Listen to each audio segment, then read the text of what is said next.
ಶ್ರೀ ಸಿದ್ಧಾಂತ ಶಿಖಾಮಣಿ ಇದು ನಮ್ಮ ಜೀವನದಲ್ಲಿ ಒಂದು ಆಧ್ಯಾತ್ಮ ಬೆಳಕನ್ನು ಕೊಡತಕ್ಕಂಥ ಶ್ರೇಷ್ಠವಾದ ಒಂದು ಮಣಿ ಇದು. ಈ ನಿಮ್ಮ ಕೈಯಲ್ಲಿ ಒಂದು ಕಂದೀಲಿದ್ರೆ ಅಥವಾ ಒಂದು ಬ್ಯಾಟ್ರಿ ಇದ್ರೆ ನೀವು ಬೇಕಾದಷ್ಟು ಕತ್ತಲಲ್ಲಿನೂ ಕೂಡ ಸಾವಕಾಶವಾಗಿ ಆ ಬೆಳಕಿನ ಸಹಾಯದಿಂದ ಹೋಗ್ಲಿಕ್ಕೆ ಬರ್ತದೆ. ಹಾಗೆ ಈ ಆಧ್ಯಾತ್ಮಿಕ ಮಾರ್ಗದೊಳಗೆ ಜೀವಾತ್ಮ ಪರಮಾತ್ಮನಾಗಬೇಕಾದರೆ ಅಜ್ಞಾನವನ್ನ ದೂರ ಮಾಡಿಕೊಂಡು ಶಿವಜ್ಞಾನವನ್ನು ಪಡಿಬೇಕಾದರೆ ಅವನಿಗೆ ಕೂಡ ಒಂದು ದಿವ್ಯವಾದ ಮಣಿ, ಒಂದು ಪ್ರಕಾಶದ ಅವಶ್ಯಕತೆ ಇರ್ತಾ ಇದೆ. ಅಂಥ ಜೀವನದ ಅಜ್ಞಾನವನ್ನ ದೂರ ಮಾಡಿ ಸುಜ್ಞಾನವನ್ನು ದಯಪಾಲಿಸುವಂತಹ ಶ್ರೇಷ್ಠವಾದ ಮಣಿಯೇ ಅದು ಶ್ರೀ ಸಿದ್ಧಾಂತ ಶಿಖಾಮಣಿ. ಪರಮಾತ್ಮನು 28 ಶಿವಾಗಮಗಳಲ್ಲಿ ಉಪದೇಶ ಮಾಡಿರುವಂಥ ಏನು ದಿವ್ಯ ಜ್ಞಾನ ಇದೆ, ಆ ಜ್ಞಾನವನ್ನೇ ಜಗದ್ಗುರು ರೇಣುಕಾಚಾರ್ಯರು ಅಗಸ್ತ್ಯ ಮಹರ್ಷಿಯನ್ನು ಕುರಿತು ಉಪದೇಶ ಮಾಡಿದ್ದಾರೆ. ಅದನ್ನ ಶ್ರೀ ಶಿವಯೋಗಿ ಶಿವಾಚಾರ್ಯನವರು ಅದನ್ನು ಸಂಗ್ರಹ ಮಾಡಿ ಬರೆದಿಟ್ಟಿದ್ದಾರೆ. ಅಂಥ ದಿವ್ಯವಾದ ಗ್ರಂಥಕ್ಕನ ನಾವು ಶ್ರೀ ಸಿದ್ಧಾಂತ ಶಿಖಾಮಣಿ ಅಂತ ಕರೀತಾ ಇದೆ. ಈ ಗ್ರಂಥದೊಳಗೆ ಒಬ್ಬ ಸಾಮಾನ್ಯವಾಗಿರ್ತಕ್ಕಂಥ ಜೀವಾತ್ಮ ಪರಮಾತ್ಮನನ್ನು ಮುಟ್ಟುವಂಥ ಒಂದು ಶ್ರೇಷ್ಠವಾದ ಮಾರ್ಗವನ್ನು ಉಪದೇಶ ಮಾಡಿದ್ದಾರೆ. ಅದರಲ್ಲಿ 101 ಮೆಟ್ಟಲುಗಳು ಅಥವಾ ಪೌಟಣಿಗಳು ಅಂತ ಬರ್ತಾ ಇದೆ. ಅದರಲ್ಲಿ ಬರುವಂತಹ ಮೊದಲನೇ ಮೆಟ್ಟಲು ಅದಕ್ಕೆ ನಾವು ಪಿಂಡಸ್ಥಲ ಅಂತ ಕರೆದಿದೆ. ಈ 2-3 ದಿನಗಳಿಂದ ನೀವೆಲ್ಲ ಕೇಳ್ತಾ ಇದ್ದೀರಿ, ಒಬ್ಬ ಸಾಮಾನ್ಯ ಆಗಿರ್ತಕ್ಕಂಥ ಜೀವಾತ್ಮ ಪಿಂಡಸ್ಥಲದ ಅಧಿಕಾರಿ ಆಗಬೇಕಾದ್ರೆ ಏನ್ ಮಾಡಬೇಕು ಅಂದ್ರೆ ಅವ ಮೊದಲು ಪರಿಶುದ್ಧನಾಗಬೇಕು ಅಂತ ಹೇಳಿದ್ದಾರೆ. ಶುದ್ಧಿ 2 ಪ್ರಕಾರವಾಗಿರುವಂತಹದ್ದು. ಒಂದು ಬಹಿರಂಗದ ಶುದ್ಧಿ, ಎರಡನೇದು ಅಂತರಂಗದ ಶುದ್ಧಿ ಅಂತ ಕರೆಸಿಕೊಳ್ಳುತ್ತದೆ. ಬಹಿರಂಗದ ಶುದ್ಧಿ ಹೇಗೆ ಮಾಡ್ಕೋಬೇಕು ಅನ್ನೋದು ನಿಮಗೆಲ್ಲ ಗುರುತದ. ಪ್ರತಿದಿನ ನೀವು ಸ್ನಾನ ಮಾಡ್ತೀರಿ, ಪಲಸಾಗಿರುವಂತಹ ಬಟ್ಟೆಗಳನ್ನ ಸಾಬೂನು ಹಚ್ಚಿ ಸ್ವಚ್ಛ ಮಾಡ್ಕೊಂತೀರಿ, ಮತ್ತೊಬ್ಬರಿಗೆ ಸರಿಯಾಗಿ ಕಾಣಬೇಕಂತ ತಿಳ್ಕೊಂಡು ಶುಭ್ರವಾದ ಬಟ್ಟೆ ನೀವೆಲ್ಲ ಧರಿಸುವಂತೀರಿ. ಇದೆಲ್ಲ ನಿಮಗೆಲ್ಲ ಗುರುತದ. ಆದರೆ ಹೊರಗಿನ ಶುದ್ಧಿಯನ್ನು ಮಾಡೋದು ನಿಮಗೆ ಗುರ್ತಿದ್ದಂಗ ಒಳಗಿನ ಶುದ್ಧಿಯನ್ನು ಮಾಡಿಕೊಳ್ಳೋದು ಬಹಳ ಜನರಿಗೆ ಗುರುತಿರಂಗಿಲ್ಲ. ಈಗ ನಿಮ್ಮ ಮನೆಯೊಳಗ ತಾಮ್ರದ್ದೋ ಅಥವಾ ಹಿತ್ತಾಳಿಯೋ ಕೊಡ ಇರ್ತಾವ. ಯಾರಾದ್ರೂ ಹೆಣ್ಮಕ್ಳು ಹೊಳೆಗೆ ಕೆರೆಗೆ ನೀರ್ ತರ್ಲಿಕ್ಕೆ ಹೋದ್ರು ಅಂದ್ರೆ ಏನು ಮಾಡ್ತಾರಂದ್ರೆ ಆ ಕೊಡ ಸ್ವಚ್ಛವಾಗಿ ಬೆಳಗ್ತಾರ. ಎಲ್ಲಿ ಬೆಳಗ್ತಾರ ಗುರುತ ನಿಮಗ? ಮೇಲೆ ಬೆಳಗ್ತಾರ. ಕೊಡದ ಹೊರಭಾಗ ಥಳ ಹೊಡಿತಾ ಇರ್ತದೆ. ಆದ್ರೆ ಒಳಗ್ ಹಣಿಕೆ ಹಾಕಿ ನೋಡಿದ್ರೆ ಇದೆಲ್ಲ ಕರ್ರಗೆ ಒಳಗ್ ಮಸಿ ತುಂಬಿದಂಗ ಆಗಿರ್ತದೆ. ನೀರು ತುಂಬೋದೆಲ್ಲೇನು ಹೊರಗೋನು ಒಳಗು ಅಂದ್ರೆ ನೀರು ತುಂಬೋದು ಒಳಗ, ಬೆಳಗೋದು ಹೊರಗ. ಮತ್ತೇನು ಉಪಯೋಗ ಅಂತಾರ. ಸುಮ್ಮನೆ ಮಂದಿಗೆ ನೋಡಕ್ ಚಂದ ಕಾಣಿಸ್ತದ. ಕೊಡ ಬಹಳ ಸ್ವಚ್ಛದ ಅನಿಸ್ತದ, ಪರಂತು ಒಳಗ್ ಹೊಲಸ ತುಂಬಿಕೊಂಡದ. ಅದಕ್ಕೊಬ್ಬ ಹಿಂದಿ ಕವಿ ಹೇಳ್ತಾನೆ, ತನು ಸುಂದರ ಮನ ಮಲಿನ ಕೈಸೆ ವಿಷಪೂರಿತ ಕನಕ ಘಟ ಜೈಸೆ ಅಂತಾರ. ಮೇಲೆ ಬಹಳ ಅದು ಸುಂದರವಾಗಿ ತೋರ್ತಾ ಇದೆ, ಆದ್ರೆ ಒಳಗ ಮಲಿನವಾಗಿತ್ತಂದ್ರೆ ಹೇಗೆ ಅಂದ್ರೆ ಬಂಗಾರದ ಕೊಡದೊಳಗ ಅಕಸ್ಮಾತ್ ಆಗಿ ವಿಷ ತುಂಬಿಟ್ರ ಅದು ಹೇಗೋ ಹಾಗೆ ಅಂತಾರ ಅವರು. ಹೊರಗ ಬಹಳ ಸ್ವಚ್ಛದ, ಅದು ಒಳಗ ಮಲಿನ ಇತ್ತು ಅಂದ್ರ ಆ ಹೊರಗಿನ ಸ್ವಚ್ಛತೆ ಯಾವುದಕ್ಕೂ ಉಪಯೋಗ ಬರಂಗಿಲ್ಲ. ಅದಕ್ಕೆ ಹೊರಗೆ ಎಷ್ಟು ನಾವು ಶುದ್ಧ ಮಾಡ್ತೀವಿ ಅಷ್ಟು ಒಳಗೂ ಕೂಡ ನಾವು ಸ್ವಚ್ಛವಾಗಿ ತಿಕ್ಕಿ ಶುಭ್ರ ಮಾಡಿದ್ರೆ ಅದು ನಮ್ಮ ಆರೋಗ್ಯಕ್ಕೆ ಒಳ್ಳೆಯದು ಅನ್ನುವಂಥ ಮಾತನ್ನು ಹೇಳ್ತಾರೆ. ಒಂದು ಊರಿನೊಳಗ ಹೀಗೆ ಪ್ರವಚನ ನಡೀತಾ ಇತ್ತು. ಆ ಪ್ರವಚನ ಹೇಳ್ತಕ್ಕಂಥ ಸಂತರು ಮಹಾತ್ಮರು ದಿನಾಲು ಕೂಡ ಊರೊಳಗ ಭಿಕ್ಷಾ ಬೇಡ್ಕೊಂಡು ಊಟ ಮಾಡ್ತಾ ಇದ್ರು. ಮನೆಯಲ್ಲಿ ಅನೇಕ ಜನ ಹೆಣ್ಮಕ್ಳು ಮಾಡಿರ್ತಕ್ಕಂಥ ಪಕ್ವಾನವನ್ನ ಅಡಿಗೆಯನ್ನ ಮಹಾತ್ಮರಿಗೆ ಭಿಕ್ಷೆ ಅಂತ ಬೇಡ ನೀಡ್ತಾ ಇದ್ರು. ಒಂದ್ ದಿವಸ ಒಬ್ಬ ಹೆಣ್ಮಗಳು ಆ ಮಹಾತ್ಮರಿಗೆ ಹೇಳಿಲ್ಲಂತ, ನಾಳೆಗೆ ನೀವು ನನಗೇನಾದ್ರೂ ಒಳ್ಳೆ ಧರ್ಮದ ಉಪದೇಶ ಮಾಡ್ರಿ, ನಾ ನಿಮಗ ಪಕ್ವಾನ್ನ ಅಡಿಗೆ ಮಾಡಿ ನಿಮಗೆ ಊಟಕ್ಕೆ ನಾನು ನೀಡ್ತೀನಿ ಅಂತ ತಿಳ್ಕೊಂಡು ಕೇಳಿಕೊಂಡ್ಲ. ಅದಕ್ಕೆ ಬೇರೆ ಬೇರೆ ಮನೆಗೆ ಹೋಗೋದ್ ಜರುತ್ತಿಲ್ಲ, ನನ್ನ ಮನೆಯೊಳಗ ನೀವು ಹೊಟ್ಟೆ ತುಂಬ ಪ್ರಸಾದ ಮಾಡ್ರಿ, ಆದ್ರೆ ನನಗ ದಿವ್ಯ ಜ್ಞಾನವನ್ನು ಉಪದೇಶ ಮಾಡಬೇಕು ಅಂತ ಕೇಳಿಕೊಂಡು ಅವರು ಆಗ್ಲಂತ ತಿಳ್ಕೊಂಡು ಬಂದ್ರು. ಬರುವಾಗ ಏನ್ ಮಾಡಿದ್ರು ಅಂದ್ರೆ, ತಮ್ಮದೊಂದು ಭಿಕ್ಷಾ ಪಾತ್ರ ಇತ್ತು. ಆ ಭಿಕ್ಷಾ ಪಾತ್ರೆಯನ್ನು ಹೊರಗೆ ಬಹಳ ಸ್ವಚ್ಛವಾಗಿ ಬೆಳಗ್ಗೆ ಬೆಳ್ಳಗ ಮಾಡಿಕೊಂಡು ಒಳಬಾಜು ಮಾತ್ರ ಈ ಕೆಸರೆಲ್ಲ ಬಡ್ಕೊಂಡು ತಗೊಂಬಂದಿರ. ಅವಾಗ ಅಲ್ಲಿ ಬಂದ ಕೂಡಲೇ ಭಿಕ್ಷಾಂದಿ ಅಂತಂದಾಗ ಅವ್ರ ಹೆಣ್ಮಗಳು ಕೂಡಿಸಿದ್ಲು. ನೀಡಮ್ಮ ಈ ಪಾತ್ರೆಯಲ್ಲಿ ಊಟಕ್ಕೆ ನೀಡು ಅಂತಂದಾಗ ಆಕೆ ಹಣಿಯೊಳಗೆ ಹಣಿಕೆ ಹಾಕಿ ನೋಡ್ತಾಳ, ಪಾತ್ರೆಯೊಳಗೆ ಒಳಗೆಲ್ಲ ಕೆಸರೆಲ್ಲ ತುಂಬ್ಯದ. ಹೊರಗೆ ಮಾತ್ರ ಬಹಳ ಸ್ವಚ್ಛವಾಗಿ ಕಾಣ್ತಾ ಇದೆ, ಒಳಗೆ ಮಾತ್ರ ಹೊಲಸು ತುಂಬಿಕೊಂಡದ. ಅವಾಗ ಮಹಾತ್ಮರಿಗೆ ಆ ಹೆಣ್ಮ ಹೇಳ್ತಾರ, ಬುದ್ಧಿ ಇದ್ರ ಬಹಳ ಒಳಗೆ ಹೊಲಸದ, ಇದ್ರಾಗ ಆಹಾರ ಹಾಕ್ಲಿಕ್ಕೆ ಬರಂಗಿಲ್ಲ ಇದು ಅಂತ. ಯಾಕಮ್ಮ ಏನ್ ಹಾಕದ ಹಾಕಿದ್ರ ಅಂದ್ರ, ಹಾಕಿದ್ರೆ ನಿಮಗ್ ಊಟ ಮಾಡಕ್ ಬರೋದಿಲ್ಲ. ಅದು ಆ ಪಾತ್ರೆ ಹೊಲಸೆಲ್ಲ ಅನ್ನಕ್ಕೆ ಹತ್ತದ, ಅದಕ್ಕೆ ನಿಮ್ಗೆ ಊಟ ಮಾಡ್ಲಿಕ್ಕೆ ಬರೋದಲ್ಲ. ಆ ಪಾತ್ರೆ ಕೊಡ್ರಿ, ನಾ ಸ್ವಚ್ಛ ಮಾಡಿ ಆಮೇಲೆ ನಿಮ್ಗೆ ಹಾಕ್ತೀನಿ ಅಂತ ತಿಳ್ಕೊಂಡು ಹೇಳಿ ಆ ಪಾತ್ರೆಯನ್ನ ತಗೊಂಡು ಹೋಗಿ ಸ್ವಚ್ಛವಾಗಿ ಬೆಳಗ್ಗೆ ಆಮೇಲೆ ಅದ್ರೊಳಗೆ ಪದಾರ್ಥವನ್ನು ಹಾಕಿದ್ಲಂತ. ಆಮೇಲೆ ಅವ್ರು ಯಥೇಚ್ಛವಾಗಿ ಊಟ ಮಾಡಿದ್ರು. ಊಟ ಮಾಡಿ ಹಾಗೆ ಹೊಂಟು ಬಿಟ್ರು. ಅಲ್ರಿ, ನಿಮ್ಗೆ ನಾ ಊಟಕ್ಕೆ ಎದಕ್ ಹಾಕೀನಿ ಅಂದ್ರೆ, ನನಗೇನಾದ್ರೂ ಉಪದೇಶ ಮಾಡ್ರಿ ಅಂತ ನಾ ಊಟಕ್ಕೆ ಹಾಕೀನಿ, ನೀವ್ ಹಾಗ ಊಟ ಮಾಡಿ ಹೊಂಟು ಬಿಟ್ರಲ್ಲ, ಅದಕ್ಕೆ ನನಗೇನು ಹೇಳೇ ಇಲ್ಲಲ್ಲ ಅಂತಂದ್ರ, ನಾ ಏನ್ ಹೇಳೋದವ ನೀನ್ ನಮ್ಗೆ ಹೇಳಿಬಿಟ್ಟಿ ಅಂದ್ರ. ಅಂದ್ರೆ ಏನಾದ್ರೂ ಒಳ್ಳೆ ಪದಾರ್ಥ ನಾವು ಹಾಕಬೇಕಾದ್ರ ಅದು ಹಾಕಿಸಿಕೊಳ್ತಕ್ಕಂಥ ಪಾತ್ರೆ ಶುದ್ಧವಾಗಿರ್ಬೇಕು, ಸ್ವಚ್ಛವಾಗಿರ್ಬೇಕು ಅನ್ನುವಂಥ ಮಾತನ್ನ ನೀನೇ ನಮಗೆ ಹೇಳಿದೆ. ಅದಕ್ಕೆ ತತ್ವಜ್ಞಾನವನ್ನೇ ಪಡಿಬೇಕಾದ್ರೆ, ಆತ್ಮ ಪರಮಾತ್ಮರ ಅರಿವನ್ನೇ ಮಾಡ್ಕೋಬೇಕಾದ್ರೆ ಮೊಟ್ಟ ಮೊದಲು ಮನಸ್ಸನ್ನುವಂತಹದನ್ನ ಸ್ವಚ್ಛ ಮಾಡ್ಕೋಬೇಕು. ಮನಸ್ಸು ಶುದ್ಧವಾಗಲಾರದೆ ಏನು ಉಪಯೋಗ ಇಲ್ಲ ಅನ್ನುವಂತ ಮಾತು ಹೇಳಿದರು.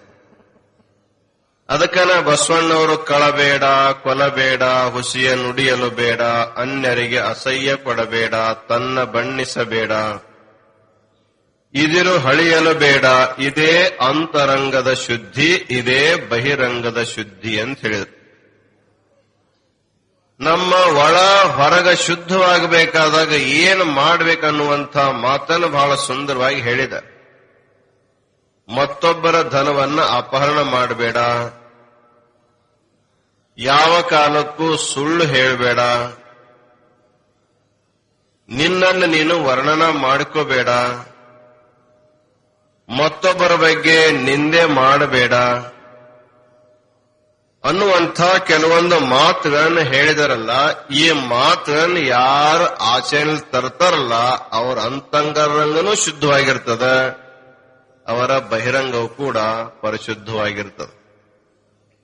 ಹೀಗೆ ಅಂತರಂಗ ಬಹಿರಂಗಗಳನ್ನ ಪರಿಶುದ್ಧ ಮಾಡಿಕೊಂಡಿರ್ತಕ್ಕಂಥ ಏನು ಜೀವಾತ್ಮದನ ಅವನಿಗೆ ಇಲ್ಲಿ ಪಿಂಡ ಪಿಂಡ ಅಂತ ಕರ್ಕೊಂಬಂದರು. ಈ ಪಿಂಡ ಸ್ಥಳದಲ್ಲಿ ಮುಂದೆ ಹೇಳ್ತಾ, ಈ ಜಗತ್ತನ್ನುವಂತಹದ್ದು ಹೇಗೆ ಹುಟ್ಟಿತು, ಈ ಜಗತ್ತಿನೊಳಗೆ ಜೀವಿಗಳು ಹೇಗೆ ಹುಟ್ಟಿಕೊಂಡು ಬಂದ್ರು ಅನ್ನುವಂತಹದ್ದನ್ನು ಹೇಳೋ ಸಲುವಾಗಿ ಹೇಳ್ತಾರೆ ಅವರು. ಏಕ ಏವ ಶಿವ ಸಾಕ್ಷಾತ್ ಚಿದಾನಂದಮಯೋ ವಿಭು ನಿರ್ವಿಕಲ್ಪೋ ನಿರಾಕಾರೋ ನಿರ್ಗುಣೋ ನಿಷ್ಪ್ರಪಂಚಕಃ. ಒಂದು ಪ್ರಶ್ನೆ ಕೇಳ್ತಾರ, ಈ ಜಗತ್ತನ್ನುವಂತಹದ್ದು ಸೃಷ್ಟಿ ಆಗೋಕ್ಕಿಂತಲೂ ಪೂರ್ವದಲ್ಲಿ ಏನಿತ್ತು ಅನ್ನುವಂಥ ಮಾತು ಕೇಳ್ತಾರೆ. ಈ ಜಗತ್ತಿನೊಳಗೆ 84 ಲಕ್ಷ ಪ್ರಕಾರದ ಜೀವರಾಶಿಗಳನ್ನ ನಾವು ನೋಡ್ತೀವಿ. ಪಂಚ ಮಹಾಭೂತ ನಾವೆಲ್ಲ ನೋಡ್ಕೊಂಡು ಬರ್ತಾ ಇದ್ದೇವೆ. ಇಷ್ಟು ನಾನಾ ವೈಚಿತ್ರ್ಯದಿಂದ ಕೂಡಿಕೊಂಡಿರ್ತಕ್ಕಂಥ ಈ ಜಗತ್ತು ಹುಟ್ಟುಕ್ಕಿಂತಲೂ ಪೂರ್ವದೊಳಗ ಮೊಟ್ಟ ಮೊದಲು ಏನಿತ್ತು ಅನ್ನುವಂತ ಪ್ರಶ್ನೆ ಮಾಡಿದ್ರೆ ಅದಕ್ಕೆ ಏಕ ಏವ ಶಿವ ಸಾಕ್ಷಾತ್ ಚಿದಾನಂದಮಯೋ ವಿಭು ನಿರ್ವಿಕಲ್ಪೋ ನಿರಾಕಾರೋ ನಿರ್ಗುಣೋ ನಿಷ್ಪ್ರಪಂಚಕಃ ಅಂತ ಹೇಳ್ತಾರೆ. ಈ ಜಗತ್ತು ಸೃಷ್ಟಿಯಾಗೋಕ್ಕಿಂತಲೂ ಪೂರ್ವದಲ್ಲಿ ಒಬ್ಬನೇ ಆಗಿರ್ತಕ್ಕಂಥ ಪರಮಾತ್ಮನೇ ಇದ್ದ, ಮತ್ತೇನೇನು ಇದ್ದಿಲ್ಲ ಅಂತ ಹೇಳ್ತಾರೆ. ಪರಮಾತ್ಮ ಇದ್ದ ಅಂದ ಕೂಡಲೇ ಹಂಗಾರೆ ಪರಮಾತ್ಮ ಎಷ್ಟು ಮಂದಿ ಇದ್ರು ಅಂದ್ರೆ ಏಕ ಏವ ಅಂತ ಹೇಳ್ತಾರೆ. ಒಬ್ಬನೇ ಆಗಿರ್ತಕ್ಕಂಥ ಪರಮಾತ್ಮ ಇದ್ದ. ಈಗ ನಾವು ದೇವರನ್ನ ಅನೇಕ ವಿಧವಾಗಿ ಪೂಜೆ ಮಾಡ್ತೇವೆ. ಕೆಲವರು ಶಿವನನ್ನ ಪೂಜೆ ಮಾಡ್ತಾರೆ, ಕೆಲವರು ದೇವಿ ಪೂಜೆ ಮಾಡ್ತಾರೆ, ಕೆಲವರು ಗಣಪತಿ ಪೂಜೆ ಮಾಡ್ತಾರೆ, ಇನ್ನು ಕೆಲವರು ಇನ್ನೂ ಅನೇಕ ದೇವತೆಗಳು, ಒಂದಲ್ಲ ಎರಡಲ್ಲ. ನಮ್ಮ ಹಿಂದೂ ಸಂಸ್ಕೃತಿಯೊಳಗ 33 ಕೋಟಿ ದೇವತೆಗಳನ್ನ ನಾವೆಲ್ಲ ಬೇರೆ ಬೇರೆ ಆಕಾರದಲ್ಲಿ ಪೂಜೆ ಮಾಡಿಕೊಂಡು ಬರ್ತಾ ಇದೆ. ಹಾಗಾದ್ರೆ ದೇವರು ಎಷ್ಟದಾರ ಅಂತ ತಿಳ್ಕೊಂಡು ವಿಚಾರ ಮಾಡಿದ್ರೆ ನಮ್ಮ ದೃಷ್ಟಿಯಲ್ಲಿ ದೇವರು ಬಹಳ ಅದಾವ. ನಮ್ಮ ದೇವರು ಬೇರೆ, ನಿಮ್ಮ ದೇವರು ಬೇರೆ, ಅವ್ರ ದೇವರು ಬೇರೆ. ಇನ್ನು ಒಂದೋ ದೇವರಿಗೇನೆ ನಾವು ಜಗಳಾನು ಮಾಡುವಂತ ಸಂದರ್ಭ ಇರ್ತದೆ. ದೇವರು ಒಂದೇ ಇದ್ರೂ ಕೂಡ ಅದರಾಗ ಇವ್ರ ದೇವ್ರ ಹೆಚ್ಚು ಅವ್ರ ದೇವ್ರ ಹೆಚ್ಚು ಅಂತಕ್ಕಂಥ ಜಗಳಾನು ಕೂಡ ಮಾಡ್ತಾರೆ. ಈ ಸಾರ್ವಜನಿಕವಾಗಿ ಗಣಪತಿ ಕುಂಡ್ರಿಸ್ತಿರ್ತಾರೆ, ನಿಮಗೆಲ್ಲ ಗುರ್ತ ಗಣೇಶ ಚತುರ್ಥಿ ಒಳಗೆ ಯಾವ ಓಣ್ಯಾಗ ಕುಂಡ್ರಿಸಿದ್ರು ಗಣಪತಿನೇ ಇರ್ತದೆ. ಪರಂತು ಒಮ್ಮೊಮ್ಮೆ ಅದನ್ನ ವಿಸರ್ಜನೆ ಮಾಡೋ ಕಾಲಕ್ಕೆ ಉತ್ಸವ ತೆಗಿತಿರ್ತಾರಲ್ಲ, ಅವಾಗ ನಮ್ಮ ಓಣಿ ಗಣಪತಿ ಮುಂದಿರಬೇಕು, ನಿಮ್ಮ ಓಣಿ ಗಣಪತಿ ಹಿಂದಿರ್ಬೇಕಂತ ತಿಳ್ಕೊಂಡು ಹೇಳಿ ಆ ಗಣಪತಿ ಭಕ್ತರ ಜಗಳ ಮಾಡ್ತಾರೆ. ದೇವರು ಒಬ್ಬನೇ, ನಮ್ಮ ಗಣಪತಿ ಮುಂದಿರ್ಬೇಕಂತಾರೆ. ನಿಮ್ಮ ಗಣಪತಿ ಆದ್ರೇನು ಅವ್ರ ಗಣಪತಿ ಎಲ್ಲ ಒಟ್ಟಿಗೆ ಅನ್ನುವಂಥ ತಿಳುವಳಿಕೆ ಶುದ್ಧ ಇರಂಗಿಲ್ಲ. ಅದಕ್ಕೆ ಜಗತ್ತಿನಲ್ಲಿ ಬುದ್ಧಿ ಅನ್ನುವಂಥ ಎಷ್ಟದವ ಅಷ್ಟು ಭೇದ ನಮ್ಮಲ್ಲಿ ಅದ. ಅದಕ್ಕೆ ಪಿಂಡೆ ಪಿಂಡೆ ಮತಿರ್ಭಿನ್ನ ಅಂತಾರೆ. ಎಷ್ಟು ಶರೀರಗಳದವ ಅಷ್ಟು ಬುದ್ಧಿಗಳು ಬೇರೆ ಅದಾವೆ, ಎಷ್ಟು ಬುದ್ಧಿ ಬೇರೆ ಅದಾವ ಅಷ್ಟು ದೇವ್ರೂ ಬೇರೆ ಬೇರೆ. ಒಂದೇ ದೇವ್ರು ಅಷ್ಟು ಪ್ರಕಾರವಾಗಿ ತೋರ್ತದೆ. ಈಗ ಆಕಾಶದಲ್ಲಿ ಸೂರ್ಯ ಒಬ್ಬನೇ ಇದ್ರು ಕೂಡ ನಿಮ್ ಮನಿ ಮುಂದೆ ಒಂದೊಂದು ಕೊಡದೊಳಗ ನೀರು ತುಂಬಿಟ್ರಿ ಅಂದ್ರೆ ನಿಮ್ಮ ಕೊಡದಾಗೂ ಸೂರ್ಯ ಕಾಣ್ತಾನ, ಅವ್ರ ಕೊಡದಾಗೂ ಸೂರ್ಯ ಕಾಣ್ತಾನ, ಇನ್ನೊಬ್ಬರು ಕೊಡದಾಗೂ ಸೂರ್ಯ ಕಾಣ್ತಾನ. ನೀವು 1000 ಕೊಡ ತುಂಬಿಟ್ರು ಕೂಡ 1000 ಸೂರ್ಯ ಕಾಣ್ತಾರ, 1,00,000 ಕೊಡ ತುಂಬಿಟ್ರು 1,00,000 ಸೂರ್ಯ ಕಾಣ್ತಾನೆ. ಪರಂತು ಸೂರ್ಯ ಒಬ್ಬನೋ 1000ನೋ ಅಂತ ಕೇಳಿದ್ರೆ ಒಬ್ಬನೇ ಮೂಲ, ಅವಂದೇ ಪ್ರತಿಬಿಂಬ ಎಲ್ಲ ಕಡೆಗೆ ಬಿದ್ದಿರ್ತಾ ಇದ್ದ. ಅದಕ್ಕನ ಏಕಂ ಸದ್ವಿಪ್ರಾಹ ಬಹುದಾ ವದಂತಿ ಅಂದ್ರು. ಒಬ್ಬನೇ ಆದ ದೇವರಿಗೆ ನಾವು ಅನೇಕ ಹೆಸರುಗಳನ್ನು ಕೊಟ್ಟಿದ್ದೇವೆ. ಕನ್ನಡದಲ್ಲಿ ಸರಳ ದೇವನೊಬ್ಬ, ನಾಮ ಹಲವು ಅಂತಂದ್ರು. ದೇವರು ಒಬ್ಬನೇ ಇದ್ದಾನೆ, ಅವನಿಗೆ ಹೆಸರು ಮಾತ್ರ ಬಾಳದವು ಅಂತ. ಹೌದ್ರಿ, ಒಬ್ಬ ದೇವನಿಗೆ ಹೆಸರು ಯಾಕೆ ಎಷ್ಟು ಬಂದು ಅಂತಂದ್ರೆ ದೇವರು ಒಬ್ಬನೇ ಇದ್ರು ಹೆಸರು ಯಾಕೆ ಎಷ್ಟು ಆದವು ಅಂದ್ರೆ ನಾವು ಹೆಸರು ಇಟ್ಟಿವಿ ಅಷ್ಟೇ. ದೇವ್ರ ಹೆಸರು ಇಟ್ಟುಕೊಂಡ ಹುಟ್ಟಿಲ್ಲ, ದೇವ್ರ ಹೆಸರು ಇಟ್ಟುಕೊಂಡು ಬಂದಿಲ್ಲ. ನಾವು ಹುಟ್ಟಿರ್ತಕ್ಕಂಥ ಮಕ್ಕಳಿಗೆ ಬೇರೆ ಬೇರೆ ಹೆಸರು ಇಡ್ತೀವಲ್ಲ ನಮ್ಮ ಮನ್ಯಾಗ, ಆಗ ನಮ್ಮ ದೇವರಿಗೆಲ್ಲ ನಾವು ಬೇರೆ ಬೇರೆ ಹೆಸರಿಟ್ಟಿವಿ. ಒಬ್ಬನೇ ಮನುಷ್ಯನ ಅನೇಕ ಹೆಸರಿಡಕ್ ಸಾಧ್ಯ ಆಗ್ತದೆ. ಈಗ ಮನೆಯೊಳಗೆ ಒಬ್ಬ ಯಜಮಾನ ಇರ್ತಾನೆ, ಆ ಯಜಮಾನನ ಒಬ್ಬವ ಅಣ್ಣ ಅಂತ ಕರೀತಾನೆ, ಇನ್ನೊಬ್ಬವ ಅಪ್ಪ ಅಂತ ಕರೀತಾನೆ, ಮತ್ತೊಬ್ಬವ ಮಾವ ಅಂತ ಕರೀತಾನೆ, ಇನ್ನೊಬ್ಬವ ಕಾಕ ಅಂತ ಕರೀತಾನೆ, ಇನ್ನೊಬ್ಬವ ದೊಡ್ಡಪ್ಪ ಅಂತ ಕರೀತಾನೆ. ಯಾರ ಕರೆದ್ರು ಹೂನ ಅಂತಾನ. ತಮ್ಮ ಕರೆದಾಗ ಅಣ್ಣಾಗಿರ್ತಾನೆ, ಅಣ್ಣ ಕರೆದಾಗ ಅವ ತಮ್ಮ ಆಗಿರ್ತಾನೆ, ಅಳಿಯ ಕರೆದಾಗ ಮಾವ ಆಗಿರ್ತಾನೆ, ಮಾವ ಕರೆದಾಗ ಅವ ಅಳಿಯ ಆಗಿರ್ತಾನೆ, ಹೆಂಡತಿ ಕರೆದಾಗ ಗಂಡ ಆಗಿರ್ತಾನೆ, ಇನ್ನ ಮಗ ಕರೆದಾಗ ತಂದೆ ಆಗಿರ್ತಾನೆ. ಪರಂತು ಅವ ಖರೆ ಏನು ಗಂಡನೋ, ಏನು ತಂದೆನೋ, ಏನು ಮಗನೋ, ಏನು ಮಾವನೋ, ಏನಂದ್ರೆ ಅವ ಏನೂ ಅಲ್ಲ, ಆದ್ರೆ ಎಲ್ಲಾನು ಹೌದು ಅಂತ. ಯಾಕಂದ್ರೆ ನಾವೆಲ್ಲ ಕರೆಯೋರು ಬೇರೆ ಬೇರೆ ಅದೀವಲ್ಲ. ಮಗ ಕರೆದಾಗ ತಂದೆ ಆಗಿರ್ತಾನೆ, ಅಣ್ಣ ಕರೆದಾಗ ತಮ್ಮ ಆಗಿರ್ತಾನೆ, ತಮ್ಮ ಕರೆದಾಗ ಅಣ್ಣ ಆಗಿರ್ತಾನೆ, ಅಳಿಯ ಕರೆದಾಗ ಮಾವ ಆಗಿರ್ತಾನೆ, ಮಾವ ಕರೆದಾಗ ಅಳಿಯ ಆಗಿರ್ತಾನೆ. ಇದೆಲ್ಲ ಆಗ ಒಬ್ಬನೇ ಹೆಂಗೋ ಹಾಗ ದೇವರನ್ನು ಪೂಜೆ ಮಾಡತಕ್ಕಂಥ ಭಕ್ತರು ಅನೇಕ ಪ್ರಕಾರವಾಗಿದೆ. ಯಾರಿಗೆ ಶಿವನ ಪೂಜೆ ಮಾಡ್ಬೇಕನ್ನಿಸ್ತದ ಅವರವನಿಗೆ ಶಿವ ಅಂತ ಹೆಸರಿಟ್ಟು, ಯಾರಿಗೆ ಶಕ್ತಿ ಪೂಜೆ ಮಾಡಬೇಕಾಗ್ಯದ ಅವ್ರ ಅದಕ್ಕೆ ಶಕ್ತಿ ಅಂತ ಹೆಸರಿಟ್ಟು, ಯಾರಿಗೆ ಗಣಪತಿ ಪೂಜೆ ಮಾಡಬೇಕು ಅದಕ್ಕೊಂದು ಆಕಾರ ಗಣಪತಿ ಅಂತ ಕೊಟ್ಟರು ಅದಕ್ಕೆ ಗಣಪತಿ ಅಂತ ಹೆಸರಿಟ್ಟು. ಪರಂತು ನಾಮ ರೂಪ ಬೇರೆಯಾದ್ರೂ ಕೂಡ ಮೂಲ ವಸ್ತು ಒಂದೇ ಆಗಿರ್ತದ. ಈಗ ನಿಮ್ಗೆ ಉದಾಹರಣೆ ಕೊಡ್ಬೇಕಂದ್ರ ಮಳೆಗಾಲದೊಳಗ ಮಳೆ ಆಗ್ತದ. ಎಲ್ಲಾ ಊರಾಗನು ಮಳೆ ಬೀಳ್ಬೇಕಾದ್ರೆ ಆಕಾಶದಿಂದನೇ ಬೀಳ್ತದ, ಅದು ಮೋಡನೆ ಮಳೆಯಾಗಿ ನೀರಾಗಿ ಕೆಳಗೆ ಬೀಳ್ತಿರ್ತದೆ. ಕೆಳಗೆ ಬಿದ್ದಿರ್ತಕ್ಕಂಥ ನೀರಿನ ಸ್ವಭಾವ ಏನಪ್ಪಾ ಅಂದ್ರೆ ಯಾವ ಕಡೆ ಇಳುಕ್ಲಿತಾನೆ ಹರ್ಕೋಂತ ಹೋಗ್ತದ. ನಿಮ್ ಊರಾಗ ಬಿದ್ದಿರ್ತಕ್ಕಂಥ ನೀರು ಅಲ್ಲೇ ನಿಲ್ಲಂಗಿಲ್ಲ. ಅದು ಸಣ್ಣ ಸಣ್ಣ ಗಟಾರ ಹರಿತದ, ಮುಂದೋಗಿ ಹೊಳಿ ಕೂಡ್ತದ, ಹೊಳಿ ಹೋಗಿ ಮತ್ತೊಂದು ಹೊಳಿ ಕೂಡ್ತದ. ಅದರ ಬೇರೆ ಬೇರೆ ಹೆಸರಿನಿಂದ ಅದು ಹರಿತಾ ಇರ್ತದೆ. ಮೇಲೆ ಆಕಾಶದಾಗಿರುವಾಗ ಒಂದೇ ರೀತಿಯಾಗಿರ್ತಕ್ಕಂಥ ಮೋಡ ಇದ್ರೂ ಕೂಡ ಅದು ಮಳೆಯಾಗಿ ಕೆಳಗ ಬೀಳುವಾಗ ಎಲ್ಲ ಒಂದೇ ಇರ್ತದೆ. ಕೆಳಗ ಬಿದ್ದು ಕೂಡಲೇ ಹರಿಯು ಕಾಲಕ್ಕೆ ಅದಕ್ಕೆ ಹೆಸರು ಬೇರೆ ಬೇರೆ ಬರ್ತಾವ. ಒಂದಕ್ಕೆ ನಾವು ಗಂಗಾ ನದಿ ಅಂತ ಕರೆದ್ವಿ, ಇನ್ನೊಂದಕ್ಕೆ ಯಮುನಾ ಅಂತ ಕರೆದ್ವಿ, ಒಂದಕ್ಕೆ ನೀವು ಕೃಷ್ಣ ಅಂತ ಕರಿತೀರಿ, ಭೀಮಾ ಅಂತ ಕರಿತೀರಿ, ಮಲಪ್ರಭಾ ಅಂತ ಕರಿತೀರಿ. ಇವೆಲ್ಲ ಬೇರೆ ಬೇರೆ ಹೆಸರಿಂದ ನದಿ ಹರ್ಕೋ ಅಂತ ಹೋಗ್ತಾವ. ಇವೆಲ್ಲ ನದಿ ಎಲ್ಲಿ ಹೋಗ್ತಾವ ಅಂದ್ರೆ ಎಲ್ಲಾ ನದಿಗಳು ಹರಿತ ಸಮುದ್ರಕ್ಕೆ ಹೋಗ್ತಾವ. ಆಕಾಶಾತ್ ಪತಿತಂ ತೋಯಂ ಯಥಾ ಗಚ್ಚತಿ ಸಾಗರಂ. ಬಿದ್ದಿರುವಂತ ನದಿ ನೀರನ್ನು ನಾವೆಲ್ಲ ಉಪಯೋಗ ಮಾಡ್ಕೊಂತೀವಿ. ನಾವು ಉಪಯೋಗ ಮಾಡಿ ಉಳಿದಿರುವಂತ ನೀರು ಹರಿತ ಹೋಗಿ ಕೊನೆಗೆಲ್ಲಿ ಸೇರ್ತಪ್ಪ ಅಂದ್ರೆ ಸಮುದ್ರವನ್ನೇ ಸೇರ್ತಾವ.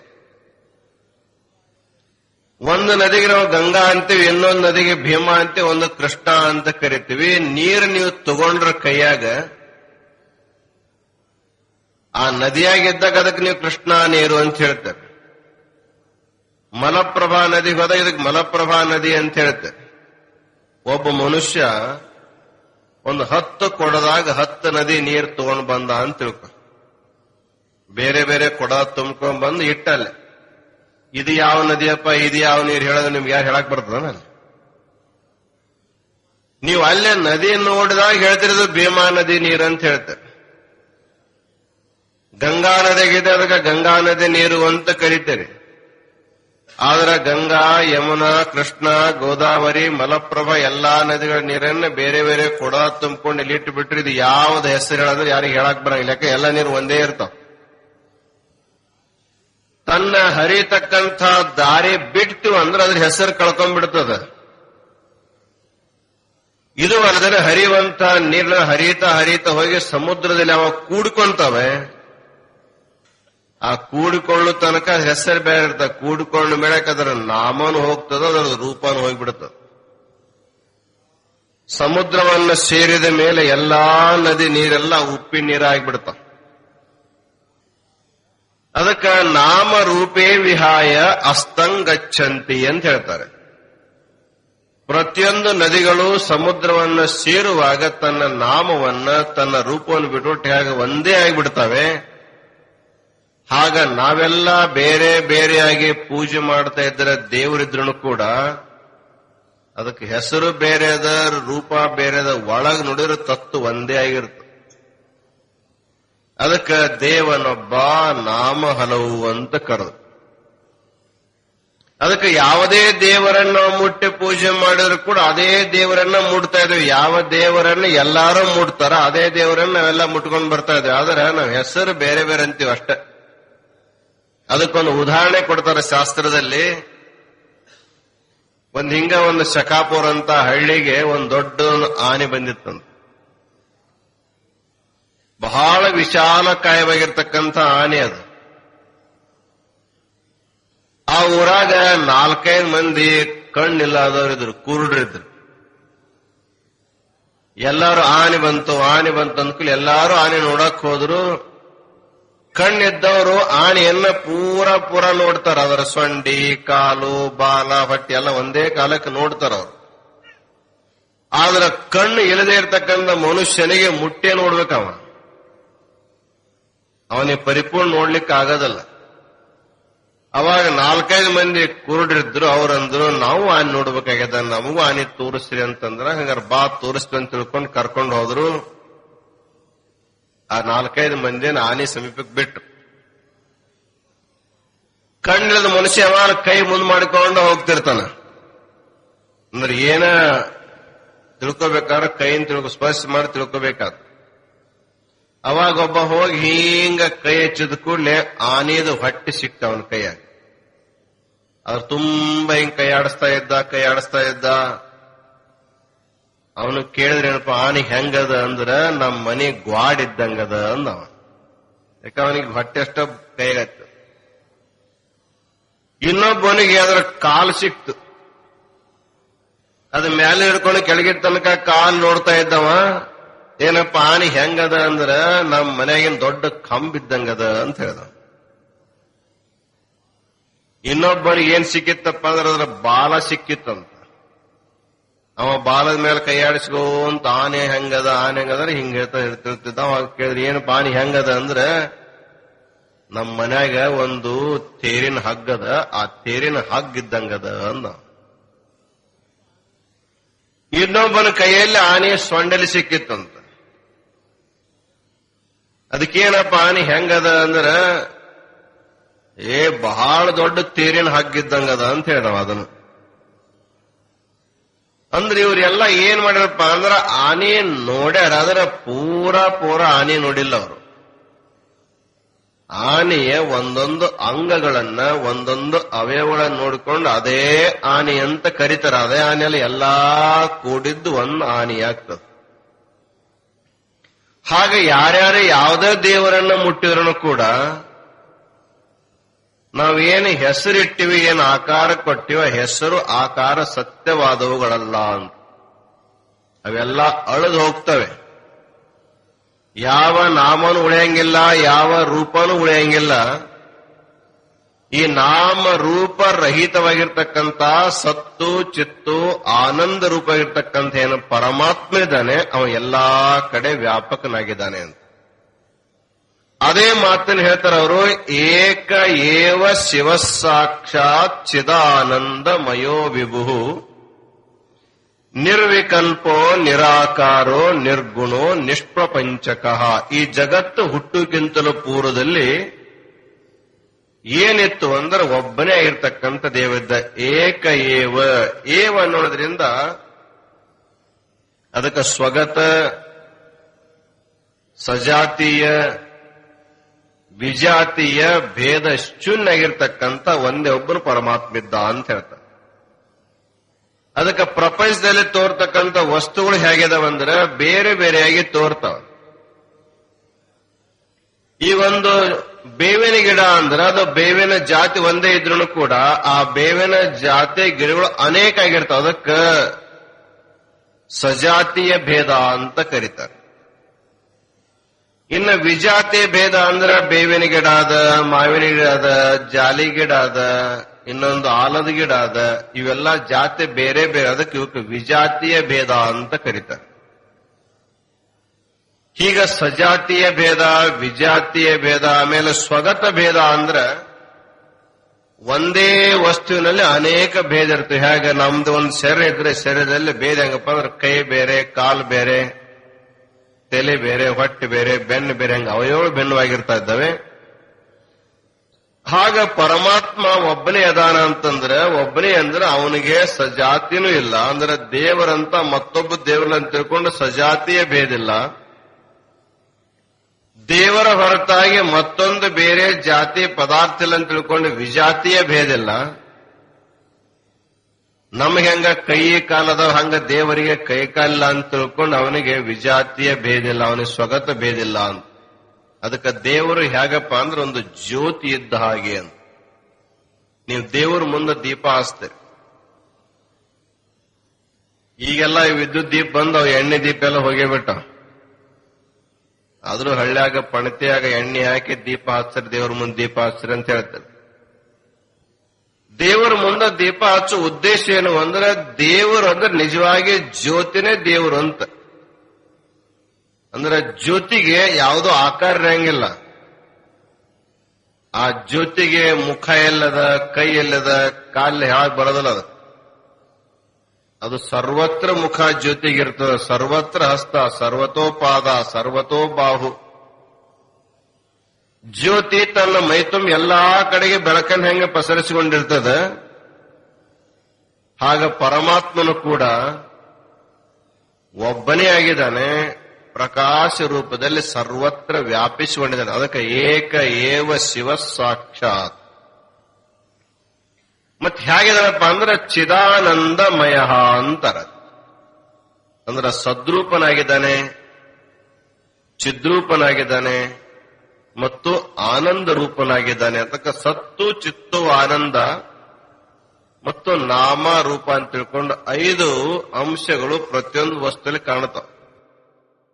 ಅದ್ರ ಜೊತೆಗೆ ಇದರಲ್ಲಿ ಸತ್ತು, ಚಿತ್ತು ಮತ್ತು ಆನಂದನು ಕೂಡ ಅದಾವ.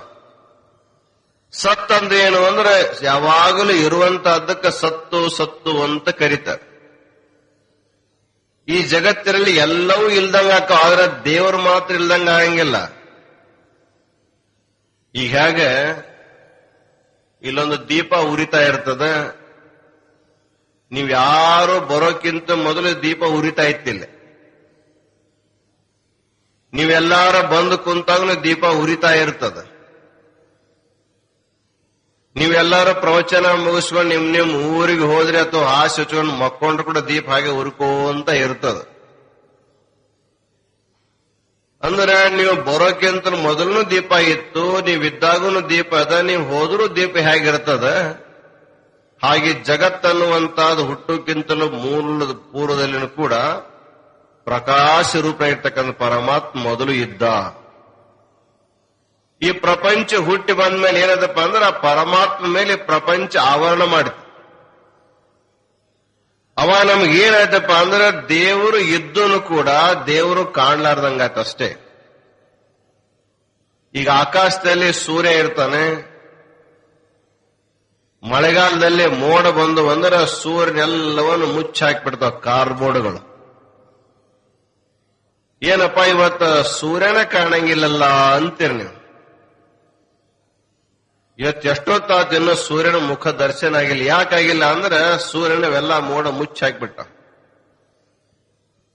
ಅಂದ್ರೆ ಸೂರ್ಯ ಇಲ್ಲನ ಆಕಾಶದಲ್ಲಿ ಅಂದ್ರೆ ಸೂರ್ಯ ಅದಾನೆ, ಆದ್ರೆ ಸೂರ್ಯನ ಮೋಡ ಹೆಂಗ ಮುಚ್ಚಾಕ್ಬಿಡ್ತಾವೆ.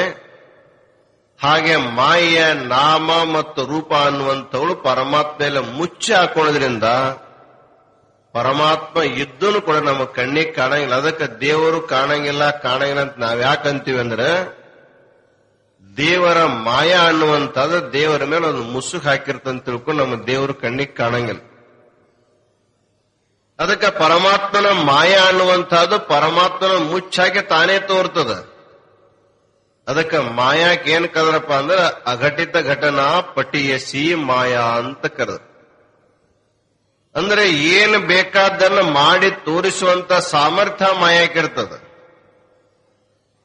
ಅದಕ್ಕೆ ಪರಮಾತ್ಮ ಹೇಳ್ತಾನ ಮಾಮೇವ ಯೇ ಭಜಂತೆ ಮಾಯಾಮೇತಾಂ ತರಂತಿತೆ. ಈ ಮಾಯಾ ದೂರ ಆಗ್ಬೇಕಾದಾಗ ಯಾರು ಪರಮಾತ್ಮನಿಗೆ ಶರಣಾಗತರಾಗ್ತಾರ ಅವರು ಮಾಯಿಂದ ದೂರ ಹಾಕರ ಹೊರತಾಗಿ ಇಲ್ಲವಾದ್ರೆ ಮಾಯಾ ನೋಡ್ತಾ ಹೊರತಾಗಿ ಪರಮಾತ್ಮನ ಯಾರು ನೋಡ್ಲಿಕ್ಕೆ ಆಗದಲ್ಲ. ಅದಕ್ಕೆ ಮಾಯದಿಂದ ಮೋಹಿತನಾಗಿರ್ತಕ್ಕಂಥ ಜೀವಾತ್ಮ ಪರಮಾತ್ಮನ ಕಾಣಕ್ ಬಂದಿದ್ರು ಕೂಡ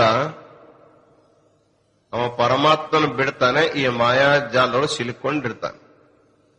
ಒಂದು ಉದಾಹರಣೆ ನಿಮ್ಗೆ ಹೇಳಿದ್ರೆ ಗುರ್ತಾಗ್ತದ. ಒಂದು ದೇಶದಲ್ಲಿ ಒಬ್ಬ ದೊಡ್ಡ ಚಕ್ರವರ್ತಿ ರಾಜ ಇದ್ದ. ರಾಜನಿಗೆ ವಯಸ್ಸಾಗಿತ್ತು. ಅವನಿಗೆ ಯಾರು ಮಕ್ಕಳು ಮರಿ ಇದ್ದಿಲ್ಲ. ಆದ್ರೆ ತನ್ನ ರಾಜ್ಯಕ್ಕೆ ಯಾರಾದ್ರೂ ಒಬ್ಬ ಯೋಗ್ಯ ಉತ್ತರಾಧಿಕಾರಿ ಮಾಡಿ ಪಟ್ಟಾಭಿಷೇಕ ಮಾಡಬೇಕು ಅಂತ ತಿಳ್ಕೊಂಡು ವಿಚಾರ ಮಾಡಿದ. ಹಾಗಾದ್ರೆ ಏನ್ ಮಾಡಬೇಕು? ನನಗರ ಮಕ್ಕಳೆಲ್ಲ ಆದ್ಮೇಲೆ ಯಾರ ಮಕ್ಕಳನ್ನ ನನ್ನ ರಾಜಧಾನಿ ತಗೋಬೇಕು ಅಂತಂದ್ರೆ ನನ್ನ ಪ್ರಜರಲ್ಲಿ ಯಾರಾದ್ರೂ ಒಳ್ಳೆ ಮಕ್ಕಳು ಸಿಕ್ಕರೆ ಅವ್ರನ್ನ ತಗೋಬೇಕಂತ ವಿಚಾರ ಮಾಡಿದ. ತನ್ನ ಮಂತ್ರಿ ಕೇಳಿದಂತೇನಪ್ಪ, ನಮ್ಮ ದೇಶದಲ್ಲಿ ನನ್ನ ಸ್ಥಾನ ಮೇಲೆ ಕೊಂಡ್ಲಿಕ್ಕೆ ನನ್ನ ಮಕ್ಕಳಂತಿಲ್ಲ ಅಂದ್ರೆ ನಾವು ಯಾರ ಮಕ್ಕಳನ್ನ ತಗೋಬೇಕು? ಯಾರ ಮಕ್ಕಳನ್ನ ಕೊಡ್ತೀರ ಅಂದ್ರೆ ನನ್ನ ಮಕ್ಕಳು ತಗೋ, ನಿನ್ನ ಮಕ್ಕಳು ತಗೊಂಡು ಎಲ್ಲರೂ ಜಗಳ ಮಾಡ್ತಾರೆ. ಅದರ ಪರೀಕ್ಷೆ ಮಾಡಿ ನಾವು ಹೆಂಗ ತಗೊಳ್ಳೋದು ಅಂತ ತಿಳ್ಕೊಂಡು ವಿಚಾರ ಮಾಡಿದ್ರೆ ಮಂತ್ರಿ ಹೇಳಿದಂತ, ನೋಡ್ರಿ, ಒಂದು ಬಹಳ ಸುಂದರವಾಗಿರ್ತಕ್ಕ ಒಂದು ಬಗೀಚಾ ತಯಾರು ಮಾಡ. ಆ ಬಗೀಚಾದೊಳಗ, ತೋಟದೊಳಗ ನೀವು ಒತ್ತಟ್ಟಿಗೆ ಎಲ್ಲೋ ಒತ್ತಟ್ಟೆ ಮೂಲ ನೀವು ಕುತ್ಕೋರಿ. ನಿಮ್ಮ ದೇಶದಲ್ಲಿ ಎಲ್ಲಾ ಕಡೆ ಡಂಗರ ಸಾರ್ರಿ.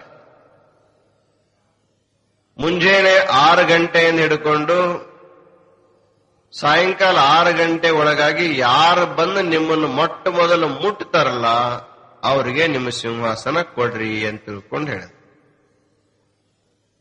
ಇದೇನಪ್ಪ ಬಹಳ ಸರಳ ಮಾತು, ಯಾರು ಬೇಕಾದ್ರೆ ಬಂದು ಮುಟ್ಬೋದು ನನ್ನ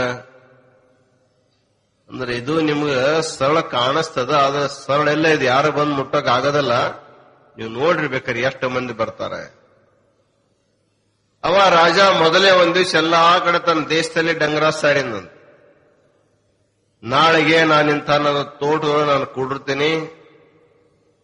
ಮುಂಜಾನೆ 6 ಗಂಟೆಗೆ ನಾನು ಅಲ್ಲಿ ಹೋಗಿರ್ತೀನಿ. ನೀವು 6 ಗಂಟೆಯಿಂದ ಸಂಜೆ 6 ಗಂಟೆ ಒಳಗೆ 12 ತಾಸಿನ ಅವಧಿಯೊಳಗೆ ಯಾರು ಬಂದು ನನ್ನ ಮುಟ್ತೀರಿ, ಮುಟ್ಟಿದವರಿಗೆ ನನ್ನ ರಾಜ್ಯದ ಸಿಂಹಾಸನ ಕೊಡ್ತೀನಿ ಅಂತ ತಿಳ್ಕೊಂಡು ಹೇಳಿ ಡಂಗರ ಸಾರಿದ.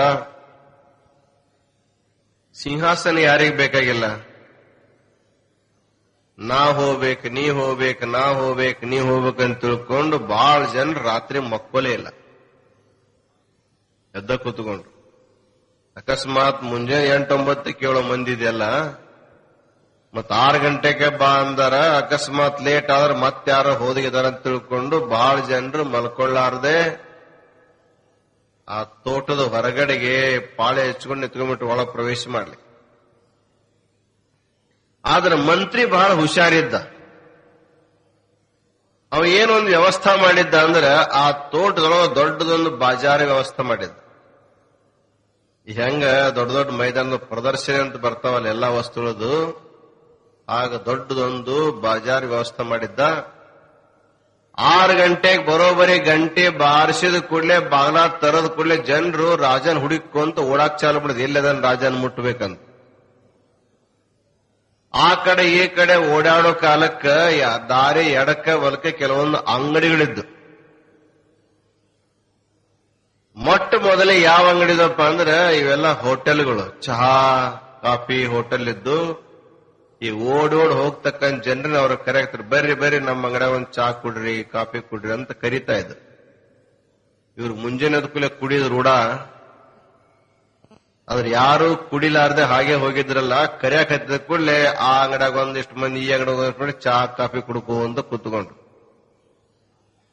ಕುಡಿತಾ ಕುಡಿತಾ ಕೇಳಿದ್ರಂತ, ಏನಪ್ಪಾ ಹೆಂಗ್ ಕಪ್ಪಪ್ಪ, ಕಾಫಿ ಕಿಮ್ಮತ್ತೆಷ್ಟು, ಚಹಾದ ಕಿಮ್ಮತ್ತೆಷ್ಟು ಅಂದ್ರೆ, ಇಲ್ರಿ ಇವತ್ತ ಎಲ್ಲಾ ಫ್ರೀ ಅದ, ನೀವು ಎಷ್ಟು ಬೇಕಾದಷ್ಟು ಕುಡಿಬಹುದು, ನಿಮಗೇನ ರೊಕ್ಕ ತೆಗೆದುಕೊಳ್ಳ ಪುಕ್ಕಟ್ ಅದ, ಕುಡಿರಿ ಅಂದ ಕೂಡಲೇ ಒಂದೊಂದ್ ಕಪ್ ಕುಡಿಯೋ 4 ಕಪ್ ಕುಡ್ಕೋ ಅಂತ ಕೂತ್ಕೊಂಡಲ್ಲೇ. ಚಹಾ ಕುಡಿದು ಸ್ವಲ್ಪ ಮುಂದೆ ಹೊರಗೆ ಬಂದು ಹೋಗ್ಬೇಕು ಅನ್ನೋಳಗಾಗೇನೆ ಅಲ್ಲಿ ತಿಂಡಿ ತಿನಿಸಿನ ಅಂಗಡಿಗಳಿದ್ವು. ಅವರು ಕರೀತಾರೆ, ಬರ್ರಿ ನಮ್ಮ ಮಗನ ಸ್ವಲ್ಪ ಶಾಂಪಲ್ ನೋಡಿ ಹೋಗಿ ಬರ್ರಿ ಅಂತ. ಅಲ್ಲಿ ಹೋಗಿ ಕುತ್ಕೊಂಡು ತಿನ್ನಾಕತ್ತ, ಹೆಂಗಪ್ಪ ಇದೆಲ್ಲ ಅಂದ್ರೆ ಎಲ್ಲಾನು ಫ್ರೀ ಅಂತ, ಎಲ್ಲಾ ಪುಕ್ಕಟ್ಟೆ ಅಂದ ಕೂಡಲೇ ಹೊಟ್ಟೆ ತುಂಬ ತಿನ್ಕೋ ಅಂತ ಕೂತ್ಕೊಂಡ್ರಲ್ಲ. ಚಹಾನು ಆಯ್ತು, ನಾಷ್ಟಾನು ಆಯ್ತು, ಹೊಟ್ಟೆ ತುಂಬ ತಿನ್ ಹೋಗೋಣ ರಾಜನ ಕಡೆ ಅನ್ನೋರೊಳಗಾಗೇನೆ ಸ್ವಲ್ಪ ಮುಂದಕ್ಕೆ ಹೋದ್ ದೊಡ್ಡದೊಂದು ಜವಳಿ ಬಾಜಾರನ ಬಂದ್ಬಿಡ್ತು. ಬಹಳ ಕಿಮ್ಮತ್ತಿನ ಬೆಲೆ ಬಾಳ್ತಕ್ಕಂತ ಬಟ್ಟಿ ಬರಿ ಎಲ್ಲ ಹಾಕಿದ್ರು. ಬರ್ರಿ ಬಟ್ಟೆ ತಗೋಬರಿ ಅಂತ ಕರೆದ ಕೂಡ್ಲೆ ಏನಪ್ಪ ಹೆಂಗ್ ಮೀಟರ್ ಬಟ್ಟಿ ಅಂದ ಕೂಡ್ಲೆ ಹಂಗಿಲ್ಲ, ಎಲ್ಲ ಹಂಗ ಅದ ಪುಕ್ಕಟ. ಮತ್ ಪುಕ್ಕಟ ಎಷ್ಟು ಕೊಡ್ತೀರ ನೀವು, ಎಷ್ಟು ಬೇಕಾದಷ್ಟು ತಗೊಂಡು ಹೋಗ್ಬೋದಂದ್ರ. ಮನುಷ್ಯನ ಮನಸ್ಸಿನಲ್ಲಿ ಆಶಾ ಬಂತು ಅಂದ್ರೆ ಅದಕ್ಕೆ ಕೆಡಿಸ್ತದ ಅನ್ನೋದು ಮನುಷ್ಯನಿಗೆ ಗುರ್ತಾಗದಲ್ಲ. ಅವಾಗ ಏನ್ ಮಾಡಿದ್ರೆ ಅಂದ್ರೆ ಯಾವ 10 ಮೀಟರ್ ತಗೊಂಡ, ಯಾವ 20 ಮೀಟರ್ ತಗೊಂಡ, ಯಾವ 40 ಮೀಟರ್ ತಗೊಂಡ, ಯಾವ ತಾನಾನ ಪೂರ ತಗೊಂಡಿದ್ದೀನಿ ಎಲ್ಲಿಡೋದು ಅಂತ ತಿಳ್ಕೊಂಡು ಏನ್ ಮಾಡಿದ್ರಪ್ಪ ಅಂದ್ರೆ ಹೊಳ್ಳಿ ಮನಿಗೆ ಹೊಂಟ್ರವ್ರು. ಅಂದ್ರೆ ಒಯ್ದಿದ್ದನ್ನು ಬಟ್ಟೆ ಮನೆಗಿಟ್ಟು ಬರೋಣ, ಮತ್ತೊಂದಿಷ್ಟು ತಗೊಂಡು ಹೋಗೋಣ ಅಂತ ತಿಳ್ಕೊಂಡು ಹೇಳಿ ಬಹಳಷ್ಟು ಜನರು ಬಟ್ಟೆ ಗಂಟು ಹೊತ್ಕೊಂಡು ಮನೆಗೆ ಹೊಂಟ್ರವ್ರು. ಆ ಬಟ್ಟೆ ಎಲ್ಲ ಮನೆಯಾಗಿ ಇಟ್ಟುಕೊಂಡು ಸ್ವಲ್ಪ ಮುಂದಕ್ಕೆ ಹೊರಗಾಗಿ ಒಂದು ಬಂಗಾರದ ಅಂಗಡಿಗಳು ಬಂದು, ಸರಾಬ್ ದುಕಾನಗಳು. ಅವ್ರಂದ್ರು ಬಟ್ಟಿ ಬರೀ ಚಹಾ ನಾಷ್ಟಾ ಪುಕ್ಕಟ್ಟ ಸಿಕ್ಕವ, ಇವು ಬಂಗಾರ ಹಿಂಗ ಹೆಂಗ್ ಕೊಡ್ತಾರ ಅದ್ ಕೇಳ್ಬೇಕಂತ ತಿಳ್ಕೊಂಡು ಹೋದ್ರು. ಏನಪ್ಪಾ ಇದು ಬಂಗಾರ ಸರ ಹೆಂಗ, ಇದನ್ನು ಹಂಗ ಅಂದ.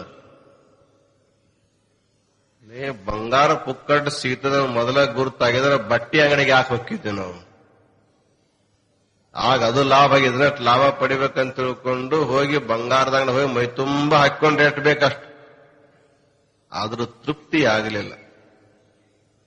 ಏನ್ರಿ ಒಂದಿಟ್ಟು ಮನಿಗೆ ಒಯ್ಯಾಕ ಕೊಡ್ತೀರಂತ, ತಗೊಂಡು ಹೋಗಂದ್ರ ಅವ್ರು. ಎಷ್ಟು ಕೊಡ್ತೀರಿ ನೀ, ಎಷ್ಟು ಬೇಕಾದಷ್ಟು ತಗೊಂಡೋಗಿ ಕೊಡ್ತೀವಿ ಅಂದ್ರ ಇಷ್ಟು ಬಂಗಾರಲ್ಲಿ ಸಿಗ್ಬೇಕಂತ ತಿಳ್ಕೊಂಡು ಹೇಳಿ ಯಾವ ಬುಟ್ಟ್ಯಾಗ, ಯಾವ ಬಕೆಟ್ನಾಗ, ಯಾವ ಎದುರಾಗ ಚೀಲ್ದಾಗ ಹೊತ್ಕೊಂಡು ಹೊಳ್ಳಿ ಮನಿಗೆ ಹೊಂಟ್ರ ಹೊರತಾಗಿ ಆ ರಾಜನ್ ನೋಡಕ್ ಯಾರು ಹೊಂಟೇ ಇಲ್ಲ. ಈ ಬಗೀಚೊಳ ನಾವು ಎದಕ್ ಬಂದಿವಿ ಅನ್ನೋದೇ ಎಲ್ಲಾರು ಮರ್ತ್ ಬಿಟ್ರ.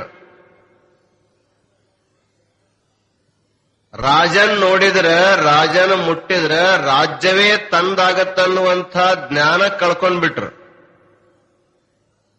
ಅಂದ್ರೆ ಸ್ವಲ್ಪ ಆಸೆಗಾಗಿ, ತಿನ್ನುವ ಆಸೆಗಾಗಿ, ಉಡುವ ಆಸೆಗಾಗಿ, ತೊಡುವ ಆಸೆಗಾಗಿ ಏನ್ ಮರ್ತ್ರಪ್ಪ ಅಂದ್ರೆ ಯಾರದ ಎಲ್ಲ ಯಾರ್ದದ ಅವನ್ನೇ ಮರ್ತ್ ಬಿಟ್ರ. ಅದಕ್ಕ ಶರಣರು ಇಳೆ ನಿಮ್ಮ ದಾನ, ಬೆಳೆ ನಿಮ್ಮ ದಾನ, ಸುಳಿದು ಸೂಸುವ ಗಾಳಿ ನಿಮ್ಮ ದಾನ, ನಿಮ್ಮ ದಾನವನುಂಡು ಅನ್ಯರನ್ನು ಹೊಗಳುವ ಪುಣ್ಯಗಳನ್ನೇನೆಂಬೆ ರಾಮನಾಥ. ಯಾವುದು ಎಲ್ಲಾ ದೇವರದೇ ಅದೇ ಆ ದೇವರನ್ನ ಮರೆತು ಆ ವಸ್ತುವಿನ ಬೆನ್ನತ್ತಂತವ್ರು ಪುಣ್ಯಗಳು ಅಂತ ಕರೆದ್ರು. ಸಾಯಂಕಾಲ 5 ಗಂಟೆ ಆಯ್ತು, ಒಬ್ರು ರಾಜನ ಹತ್ರ ಹೋಗಿಲ್ಲ. ಇನ್ನ 5:15 ಗಂಟೆ ಆಯ್ತು, 5:45 ಆಯ್ತು, ಇನ್ನೇನು 10-15 ನಿಮಿಷ ಉಳಿತು. ರಾಜ ಈಗ ಬಂದಾರ, ಆಗ ಬಂದಾರ, ಯಾರಾದರೂ ಬಂದಾರ ಅಂತ ತಿಳ್ಕೊಂಡು ಹಾದಿ ಕಾಯ್ಕೋಂತ ಕೂತ್ಕೊಂಡ. ಒಬ್ಬನೂ ಬರ್ಲೇ ಇಲ್ಲ. 6 ಗಂಟೆ ಆಗೋಯ್ತು. ಅವಾಗ ಮಂತ್ರಿ ಕರೆದಂತ, ಏನಪ್ಪಾ ನೀ ಏನು ಮಾಡಿದ, ಒಬ್ಬನೂ ಬರ್ಲಿಲ್ಲ ನನ್ನ ಹತ್ರ. ಈ ತೋಟಗಳು ಜನರು ಬಂದ, ತೋಟ ತುಂಬೆಲ್ಲ ಜನರು ತುಂಬ್ಯಾರಿ ಅಂತ ಹೇಳ್ದ. ಮತ್ತೆ ನನ್ನ ಹತ್ರ ಯಾಕೆ ಬರ್ಲಿಲ್ಲ ಅಂದ್ರೆ, ನಿಮ್ಮ ಹತ್ರ ಬರ್ಬೇಕಾದ್ರೆ ಮಾಯಾ ದಾಟಿ ಬರ್ಬೇಕಲ್ಲ. ಅದಕ್ಕ ಮಾಯಾ ಅನ್ನುವಂತಹದ್ದು ಎಲ್ಲರ ಮನಸ್ಸಿಗೆ ಮುಸುಕಿರೋಣದ್ರಿಂದ, ಅದಕ್ಕ ಮಾಯಾ ಅಂದ ಏನಪ್ಪಾ ಅಂದ್ರೆ ಅದಕ್ಕೆ ಹೇಳಿದ್ರು, ಹೆಣ್ಣು ಮಾಯಿ ಎಂಬರು ಹೆಣ್ಣು ಮಾಯಿ ಅಲ್ಲ, ಗಂಡು ಮಾಯಿ ಎಂಬರು ಗಂಡು ಮಾಯಿ ಅಲ್ಲ. ಅದಕ್ಕ ಮಾಯಾ ಅಂದ ಏನಪ್ಪಾ ಅಂದ್ರೆ ಮನದ ಮುಂದಣ ಆಶೆಯೇ ಮಾಯಾ ಅನ್ನುವಂತ ಮಾತು ಹೇಳಿದ. ಅಂದ್ರೆ ಮನಸ್ಸಿಗೆ ಇದು ಬೇಕು ಬೇಕು ಬೇಕು ಅಂತ ಅನಿಸ್ತೆ ಅಂದ್ರೆ ಅದೇ ದೊಡ್ಡ ಮಾಯಾ ಅಂತಾರ. ಅದಕ್ಕೆ ಮನಸ್ಸು ಏನು ಮಾಡುತ್ತಂದ್ರೆ ಏನ್ ನೋಡ್ತದ, ನೋಡಿದ್ದು ಬೇಕು ಅಂತ ಕರೀತದ.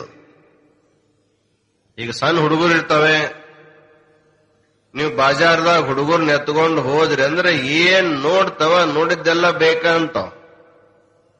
ನಿಮ್ಮ ಕಿಶೆದಾಗ ದುಡ್ಡು ಐತೆ ಎಲ್ಲ ವಿಚಾರ ಮಾಡಂಗಿಲ್ಲ. ಅವಕ್ಕೇನು ಗೊತ್ತು ದುಡ್ಡು ಇದ್ದು ಬಿಟ್ಟದ್ದು. ಅಂದ್ರೆ ಕೊಂಡುಕೊಳ್ಳೋ ಶಕ್ತಿ ನಮ್ಮ ಅಪ್ಪಗ ನಮ್ಮ ಅವ್ಗ ಐತೆ ಅನ್ನೋ ವಿಚಾರ ಮಾಡಿ ನೋಡಿದಕ್ಕೂಲೇ ಬೇಕು, ನೋಡಿದಕ್ಕೂಲೇ ಬೇಕಂತವಲ್ಲ. ಹಾಗ ನಮ್ಮೆಲ್ಲರ ಮನಸ್ಸನ್ನು ಕೂಡ ಏನೇನು ಕಾಣ್ತದ, ಏನೇನು ನೋಡ್ತದ, ನೋಡಿದ್ದೆಲ್ಲೋ ಬೇಕಂತಲ್ಲ, ಬೇಕಂತಕ್ಕಂಥ ಆಸೆಗನೇ ಇಲ್ಲೇ ಮಾಯಾ ಮಾಯಾ ಅಂತ ಕರ್ಕೊಂಬಂದ. ಅದಕ್ಕ ಸತ್ತು ಚಿತ್ತು ಆನಂದ ರೂಪನಾಗಿರ್ತಕ್ಕಂಥ ಪರಮಾತ್ಮ ಜಗತ್ತಿನ ತುಂಬೆಲ್ಲ ವ್ಯಾಪಿಸಿಕೊಂಡಿದ್ರು ಕೂಡ ಅದಕ್ಕೆ ಅಣು, ರೇಣು, ತೃಣ, ಕಾಷ್ಠ ಪ್ರತಿಯೊಂದರಲ್ಲಿ ಪರಮಾತ್ಮ ತುಂಬಿಕೊಂಡಿದ್ದಾನೆ. ಇಂಥಲ್ಲಿ ದೇವರಿಲ್ಲ ಅನ್ನೋದೆಲ್ಲ ಎಲ್ಲಾ ಕಡೆ ದೇವರಿದ್ದಾನೆ. ಆದರೆ ಯಾಕೆ ನಮ್ಮ ಕಣ್ಣಿಗೆ ಕಾಣಿಲ್ಲ ಅಂದ್ರೆ ಅಲ್ಲೆಲ್ಲಾ ಕಡೆ ಒಂದೊಂದು ಮಾಯಾ ಅನ್ನುವಂಥದ್ದು ನಾಮ ರೂಪಗಳ ಪರಮಾತ್ಮನ ಮುಚ್ಚಾಕಿದ. ಹಾಗೆ ತೋಟದಲ್ಲಿ ಬಂದಿರತಕ್ಕಂಥ ಪ್ರತಿಯೊಬ್ಬರೂ ಕೂಡ ಆ ಮಾಯಾಕ ಮೋಹಿತರಾದರೆ ಹೊರತಾಗಿ ರಾಜನ ಸಮೀಪಕ್ಕೆ ಒಬ್ಬರು ಬಾರ ಎದ್ದ. ರಾಜನಿಗೆ ಬಹಳ ಸಿಟ್ಟು ಬಂತು. ಅವಾಗ ಮಂತ್ರಿ ಹೇಳಿದಂತ, ಈ ಜನರು ತೋಟದಾಗ ಬಂದು ಏನ್ ಮಾಡಿದ್ರು ಇಷ್ಟೋ ತನಕ? 12 ಗಂಟೆ ಆಯ್ತು ಇಲ್ಲಿ ಒಳಗ್ ಬಂದವರೆಲ್ಲ. ಏನ್ ಮಾಡ್ಯಾರ ಅವರು ಅಂದ್ರ, ಹಸದವರು ಊಟ ಮಾಡ್ಯಾರ, ಚಾ ಕುಡಿಬೇಕನ್ನೋರು ಚಾ ಕುಡಿಯಾಕತ್ತಾರ, ಬಟ್ಟಿ ತೊಡಬೇಕನ್ನೋರು ಬಟ್ಟಿ ಉಟ್ಕೊಳಕತ್ತಾರ. ಇದೆಲ್ಲ ಗಂಟು ಕಟ್ಟಿಡ್ಬೇಕನ್ನೋರು ಹೊತ್ಕೊಂಡು ಪೆಟ್ಟಿಗೆಯಾಗ ಸಂದಕದಾಗ ಮುಚ್ಚಿಟ್ಟು ಕೀಲಿ ಹಾಕಾಕತ್ತಾರ. ಎಲ್ಲರೂ ಇದನ್ನೇ ಮಾಡಾಕತ್ತಾರ ಹೊರತಾಗಿ ನಿನ್ನ ಸಮೀಪಕ್ಕೆ ಬರ್ಬೇಕಂತಕ್ಕಂಥ ಬುದ್ಧಿ ಯಾರಿಗೂ ಬಂದಿಲ್ಲ ಅಂತ. ಮತ್ತೆಲ್ಲಾ ತಗೊಂಡೋಗಿ ಎಲ್ಲಿಟ್ಟಾರ ಅಂದ್ರೆ ಎಲ್ಲಾ ಮನೆಯಾಗಿಟ್ಟಾರ. ಆ ಸಮಯಕ್ಕೆ ರಾಜ ಏನ್ ಮಾಡಿದಪ್ಪ ಅಂದ್ರ ತನ್ನ ಸ್ಪೆಷಲ್ ಮಿಲಿಟರಿ ತರಿಸಿದ್ನಂತ. ತರಿಸಿ ಎಲ್ಲಾ ಸೈನಿಕರ ಕೈಯಾಗ ಒಂದ್ ದೊಡ್ಡ ದೊಡ್ಡ ಚಾಬುಕ ಕೊಟ್ಟನಂತ. ನೀವು ಮೊಟ್ಟ ಮೊದಲು ಹೋಗ್ರಿ, ಯಾರ್ಯಾರು ತಗೊಂಡೋಗಿ ಇಟ್ಟಾರ ಎಲ್ಲವನ್ನು ಮೊದಲು ತಗೊಂಡ್ ಬರ್ರಿ ವಾಪಸ್. ಎಲ್ಲ ಒಯ್ದಿದ್ದಷ್ಟೇ ಅಲ್ಲ, ಅವ್ರ ಮನ್ಯಾಗ ಏನದಲ್ಲ ಅದನ್ನು ಎಲ್ಲಾನು ಲೂಟ್ ಮಾಡ್ಕೊಂಡು ತಗೊಂಬರ್ರಿ. ಪ್ರತಿಯೊಬ್ಬರಿಗೂ ಕೂಡ ಎಲ್ಲಾ ಮೈಮ್ಯಾಗಿನ ಬಟ್ಟಿ ಕಳೆದು ಅವರಿಗೆಲ್ಲಾ ಕಂಬಕ್ ಕಟ್ಟಿ ಮೈ ಬಾರ ಮೂಡುವಂಗ ಇದರಿಂದ ಹೊಡಿರಿ ಅಂತ ತಿಳ್ಕೊಂಡು ಹೇಳಿದ್ನಂತ. ಅವಾಗ ಆ ರೀತಿ ಯಾವಾಗ ಹೊಡಿಯಾಕ ಹತ್ತಲ್ಲ ಅವಾಗ ಇವ್ರಿಗೆ ಅರಿವಾಯ್ತಂತ. ಯಾಕೆ ಹೊಡಿತಾರ ನಮ್ಗೆ ಇವರು ಅಂದ್ರೆ ನಾವು ಮಾಡಬೇಕಾಗಿರ್ತಕ್ಕಂಥ ಕಾರ್ಯ ಮಾಡ್ಲಿಲ್ಲ, ಅದಕ್ಕಾಗಿ ನಮಗೆಲ್ಲ ಪೆಟ್ಟು ಬೀಳುತ್ತನ್ನುವಂತ ಅರು ಯಾವಾಗ ಆಯ್ತಪ್ಪ ಅಂದ್ರೆ ಪೆಟ್ಟು ತಿನ್ನುವಾಗ ಅರಿವಾಯ್ತು. ಅವಾಗ ಪಶ್ಚಾತ್ತಾಪ ಆಯ್ತಂತೆ, ನಾವು ಯಾಕಾರ ಹೋಗಿ ರಾಜನ ಮುಟ್ಟಲಿಲ್ಲ, ರಾಜನ ಮುಟ್ಟಿದ್ರೆ ರಾಜ್ಯವೇ ನಮ್ಮದಾಗ್ತಿತ್ತಲ್ಲ ಅನ್ನುವಂತ ಬುದ್ಧಿ ಯಾವಾಗ ಬಂತಂತ. ಹಾಗ ಬಾಲ್ಯಾವಸ್ಥಾ, ತಾರುಣ್ಯಾವಸ್ಥಾ, ವೃದ್ಧಾವಸ್ಥಾ ಅನ್ನುವಂತ ಈ 3 ಅವಸ್ಥೆಯೊಳಗ ಪರಮಾತ್ಮ ಈ ಪ್ರಪಂಚದೊಳಗೆ ಎಲ್ಲಾ ಕಡೆ ಕುತ್ಕೊಂಡ್ಬಿಟ್ರೆ ಅಡಿಕೊಂಡು ಈ 84 ಲಕ್ಷ ಪ್ರಕಾರದ ಜೀವರಾಶಿಗಳನ್ನ ಈ ಪ್ರಪಂಚದಲ್ಲಿ ಬಿಟ್ಟು ಬಿಟ್ಟ. ನಾನು ಹುಡುಕೋ, ನಾನು ಮುಟ್ಟಿಬಿಡು, ನಿನಗೆಲ್ಲಾ ರಾಜ್ಯವನ್ನೇ ಕೊಡ್ತೀನಿ ಅಂತ ತಿಳ್ಕೊಂಡು ಈ ತೋಟದಲ್ಲಿ ಬಂದಿರತಕ್ಕಂತ ಪ್ರತಿಯೊಬ್ಬ ಜೀವಾತ್ಮ ನಾವೆಲ್ಲ ಏನ್ ಮಾಡಕತ್ತೀವಿ ಅಂದ್ರೆ ಅವ್ರು ಏನ್ ಮಾಡಿದ್ರೆ ಅದೇ ಕೆಲಸ ನಾವು ಮಾಡ್ತಾ ಇರೋದು. ಅಂದ್ರೆ ಏನೇ ಎಷ್ಟ ಸಿಕ್ಕೂ ಕೂಡ ತೃಪ್ತಿಯಾಗಲಾರದೆ ಇನ್ನೂ ಬೇಕಂತಕ್ಕಂಥ ಸಂಸಾರದ ಬಯಕೆ ನಮ್ಮ ಮನಸ್ಸಿನಾಗದ ಹೊರತಾಗಿ ಇದು ಯಾವುದು ಬೇಡ, ಪರಮಾತ್ಮನೇ ಬೇಕನ್ನುವಂತ ದೃಢವಾದ ತಿಳುವಳಿಕೆ ಅನ್ನುವಂತಹದ್ದು ಬಹಳ ಜನರಿಗೆ ಇರಂಗಿಲ್ಲ. ಅದಕ್ಕೆ ಕಶ್ಚಿತ್ ಧೀರ ಪ್ರತ್ಯಗಾತ್ಮಾನಮೈಕ್ಷತ್ ವ್ಯಾವೃತ್ತ ಚಕ್ಷು ಅಮೃತತ್ವಮಿಚ್ಛನ್. ಸಾವಿರ ಲಕ್ಷ ಜನರೊಳಗ ಎಲ್ಲರೂ ದೇವರನ್ನ ಕಾಣಬೇಕಂತ ಮನುಷ್ಯರು ಬಂದಿದ್ರು ಕೂಡ ಪ್ರತಿಯೊಬ್ಬರಿಗೆ ಯಾಕೆ ಪರಮಾತ್ಮನ ದರ್ಶನ ಆಗೋದಿಲ್ಲ ಅಂತ ಕೇಳಿದ್ರೆ ಮಾಯದಿಂದ ಮೋಹಿತರಾಗ್ತಾರೆ, ಪರಮಾತ್ಮನನ್ನ ಮರಿತಾರೆ ಅಂತ ತಿಳ್ಕೊಂಡು ಹೇಗೆ ರಾಜ ಸೈನಿಕರಿಂದ ಎಲ್ಲಾ ಕಸಗೊಂಡು ಅವರನ್ನ ದಿಗಂಬರನ್ನಾಗಿ ಮಾಡಿ ಹೇಗೆ ಬಡಿಸಿದ್ನೋ ಅದೇ ಪ್ರಕಾರವಾಗಿ ಕೊನೆ ಗಳಿಗೆಯಲ್ಲಿ ಏನಾಗತ್ತ ಜೀವನ ಸ್ಥಿತಿ ಅಂದ್ರೆ ನೀವು ಬೇಕಾದಷ್ಟು ಲಕ್ಷಾಧೀಶ ಇರ್ಬೋದು, ಕೋಟ್ಯಾಧೀಶ ಇರ್ಬೋದು, ನಾ ಇಷ್ಟೆಲ್ಲಾ ಗಳಿಸಿನ ತಗೊಂಡು ಹೋಗ್ತೀನಿ ಅಂತಂದ್ರೆ ನಿನ್ನ ಹೆಂಡ್ರು ಮಕ್ಕಳು ಬಿಡ್ತಾರನ ಅವನ್ನ ಇಲ್ಲೇ ಇಡಂತ ಹೇಳ್ತಾರ. ಅದಕ್ಕೆಲ್ಲವನ್ನು ಕೂಡ ಕಸ್ಕೊಂಡು ಏನ್ ಮಾಡ್ತಾರಪ್ಪ ಅಂದ್ರೆ ನಿಮಗ ಒಂದು ಮಂಜರ್ ಪಾಟ್ ಬಟ್ಟಿ ಒಂದು ವಸ್ತ್ರ ಮೇಲೆ ಹೊಸ್ತಾರೆ, ಮೈಮೇಗಿಂದೆಲ್ಲ ಬಿಚ್ಕೊಂತ ಏನೂ ಬಿಡಂಗಿಲ್ಲ. ಬರೀ ಮೈಮೇಗಿಂದ ಅಷ್ಟಲ್ಲ, ಅಕಸ್ಮಾತ್ ಏನಾದ್ರೂ ನೀ ಹಲ್ಲಿಗೆ ಬಂಗಾರ ಹಿಂಗಾರ ಕೂಡಿಸಿದ್ದೆ ಅಂದ್ರ ಅಲ್ಲೇ ಒಂದು ಕಲ್ಲಿಗೆಲ್ಲಿ ಹೊಡೆದು ಅದನ್ನೊಂದು ಬಿಚ್ಕೊಳ್ಳೋ ಪೈಕಿ ಇರುತ್ತೆ. ಸುಮ್ಮನೆ ಮಣ್ಣಾಗಿ ಯಾಕೆ ಹಾಕ್ಬೇಕಪ್ಪ ಇದು ಬಂಗಾರನ, ಎದಕ್ಕಾರ ನಮ್ಗೆ ಉಪಯೋಗ ಬರುತ್ತ ಅಂತ. ಅಂದ್ರೆ ಯಾರ ಸಲುವಾಗಿ ನೀ ಇಷ್ಟೆಲ್ಲಾ ಕಷ್ಟಪಟ್ಟಿರ್ತಾ ಇದೆ, ನಿನ್ನ ಬಗ್ಗೆ ಅವರು ದಯ ಮಾಡಂಗಿಲ್ಲ. ಇರುತ್ತಾನ ದಯ, ಸತ್ ಮೇಲೆ ಎದರ ದಯ ಅಂತಾರ. ಅದಕ್ಕೆ ಕೊನೆ ಗಳಿಗೆಯಲ್ಲಿ ಜೀವಾತ್ಮ ಹೆಂಗಾಗ್ತಾನಂದ್ರ ಏನೆಲ್ಲ ಇದ್ದನು ಕೂಡ ಇಲ್ಲಾರ್ದಂತ ಸ್ಥಿತಿಗೆ ಬರ್ತದ ಅವನಿಗೆ. ಅಂತೇಳಿ ಪ್ರತಿಯೊಬ್ಬ ಜೀವಾತ್ಮನು ಕೂಡ ಸಂಸಾರದೊಳಗ ಕೇವಲ ವಸ್ತುವನ್ನು ಸಂಗ್ರಹ ಮಾಡೋ ಸಲುವಾಗಿ ನಮ್ಮ ಜನ್ಮ ಬಂದಿಲ್ಲ. ಸತ್ತು ಚಿತ್ತು ಆನಂದ ರೂಪ ಇರ್ತಕ್ಕಂಥ ಪರಮಾತ್ಮನ ತಿಳ್ಕೊಳ್ಳಕ್ ಬಂದಂತ ತಿಳ್ಕೊಂಡು ಏಕ ಏವ ಶಿವ ಸಾಕ್ಷಾತ್ ಚಿದಾನಂದಮಯೋ ವಿಭು ನಿರ್ವಿಕಲ್ಪೋ ನಿರಾಕಾರೋ ನಿರ್ಗುಣೋ ನಿಷ್ಪ್ರಪಂಚಕಃ. ಆ ಪರಮಾತ್ಮ ಹೇಗಿದ್ದಾನೆ ಅಂದ್ರೆ ನಿರಾಕಾರ. ನಮ್ಗೆ ಯಾಕೆ ಕಣ್ಣಿಗೆ ಕಾಣಿಲ್ಲ, ಅವನಿಗೆ ಯಾವುದೋ ಆಕಾರಲಂದು ನಮ್ಮ ಕಣ್ಣಿಗೆ ಕಾಣಂಗಿಲ್ಲ. ಈಗ ಪಂಚಮಹಾಭೂತೊಳಗ ಭೂಮಿ ನಿಮ್ಮ ಕಣ್ಣಿಗೆ ಕಾಣಿಸ್ತದ, ನೀರು ನಿಮ್ಮ ಕಣ್ಣಿಗೆ ಕಾಣಿಸ್ತದ, ಬೆಂಕಿ ನಿಮ್ಮ ಕಣ್ಣಿಗೆ ಕಾಣಿಸ್ತದ, ಅದರ ಗಾಳಿ ನಿಮ್ಮ ಕಣ್ಣಿಗೆ ಕಾಣಿಸ್ತದನು? ಸುಂಟ್ರ ಗಾಳಿ ಬಿಟ್ಟ ಕಾಣುತ್ತಷ್ಟ.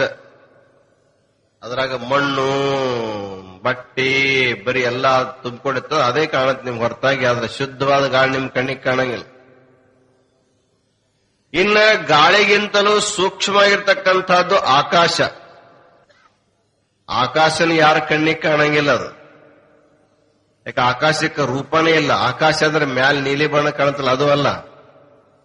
ಇಲ್ಲಿರ್ತಕ್ಕಂಥ ಏನು ಬೈಲದಲ್ಲ, ಈ ಬೈಲಿಗೆ ನಾವು ಆಕಾಶ ಆಕಾಶ ಅಂತ ಕರಿತೀವಿ. ಇಲ್ಲಿ ಏನ್ ನೋಡ್ತೀರಿ ಅಂದ್ರೆ ಇದು ಕಂಬ ಗಿಂಬ ಲೈಟ್ ನೋಡ್ತೀರಿ. ಆಕಾಶ ಎಲ್ಲಿ ಕಾಣುತ್ತೆ ನಿಮಗೆ? ಅಥವಾ ಈ ಲೈಟ್ ಹಚ್ಚಿರಿ ಎಲ್ಲಾ ಕಡೆ ಬೆಳಕು ನಿಮಗೆ ಕಾಣುತ್ತದ. ಇವೆಲ್ಲ ಲೈಟ್ ತೆಗೆದಪ್ಪ ಅಂದ್ರೆ ಕತ್ತಲೆ ಕಾಣುತ್ತದ, ಆಕಾಶ ಕಾಣಂಗಿಲ್ಲ.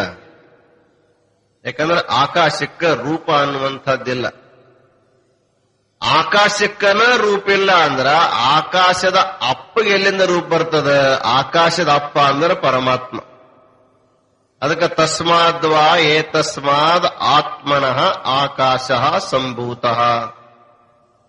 ಆಕಾಶಾದ್ ವಾಯು, ವಾಯೋರಗ್ನಿ ಅಂತಕ್ಕಂಥ ಮಂತ್ರದಲ್ಲಿ ಪಂಚ ಮಹಾಭೂತ ಎಲ್ಲಿ ಹುಟ್ಟುತ್ತಪ್ಪ ಅಂದ್ರೆ ಪರಮಾತ್ಮನ ಮೊಟ್ಟ ಮೊದಲು ಆಕಾಶ ಅನ್ನುವಂಥದ್ದು ಹುಟ್ಟುತ್ತದೆ. ಅದಕ್ಕೆ ಆಕಾಶ ಹೇಗಿದೆ ಅಂದ್ರೆ ಹೇಗೆ ಪರಮಾತ್ಮ ಇದ್ದಾನೆ ಹಂಗ ಆಕಾಶ ಅದ. ಈಗ ಗಾಳಿ ಕೆಲವು ಕಡೆ ಅದ, ಕೆಲವು ಕಡೆ ಇಲ್ಲ.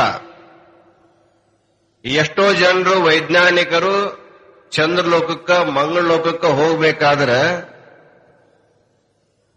ಅಲ್ಲಿ ಹವಾ ಇಲ್ಲ ಅಂತ ತಿಳ್ಕೊಂಡು ಏನ್ ಮಾಡ್ತಾರಪ್ಪ ಅಂದ್ರೆ ಉಸಿರಾಡ್ಲಿಕ್ಕೆ ಇಲ್ಲಿಂದ ಹವಾ ತಗೊಂಡು ಹೋಗ್ತಾರೆ ಮೇಲೆ.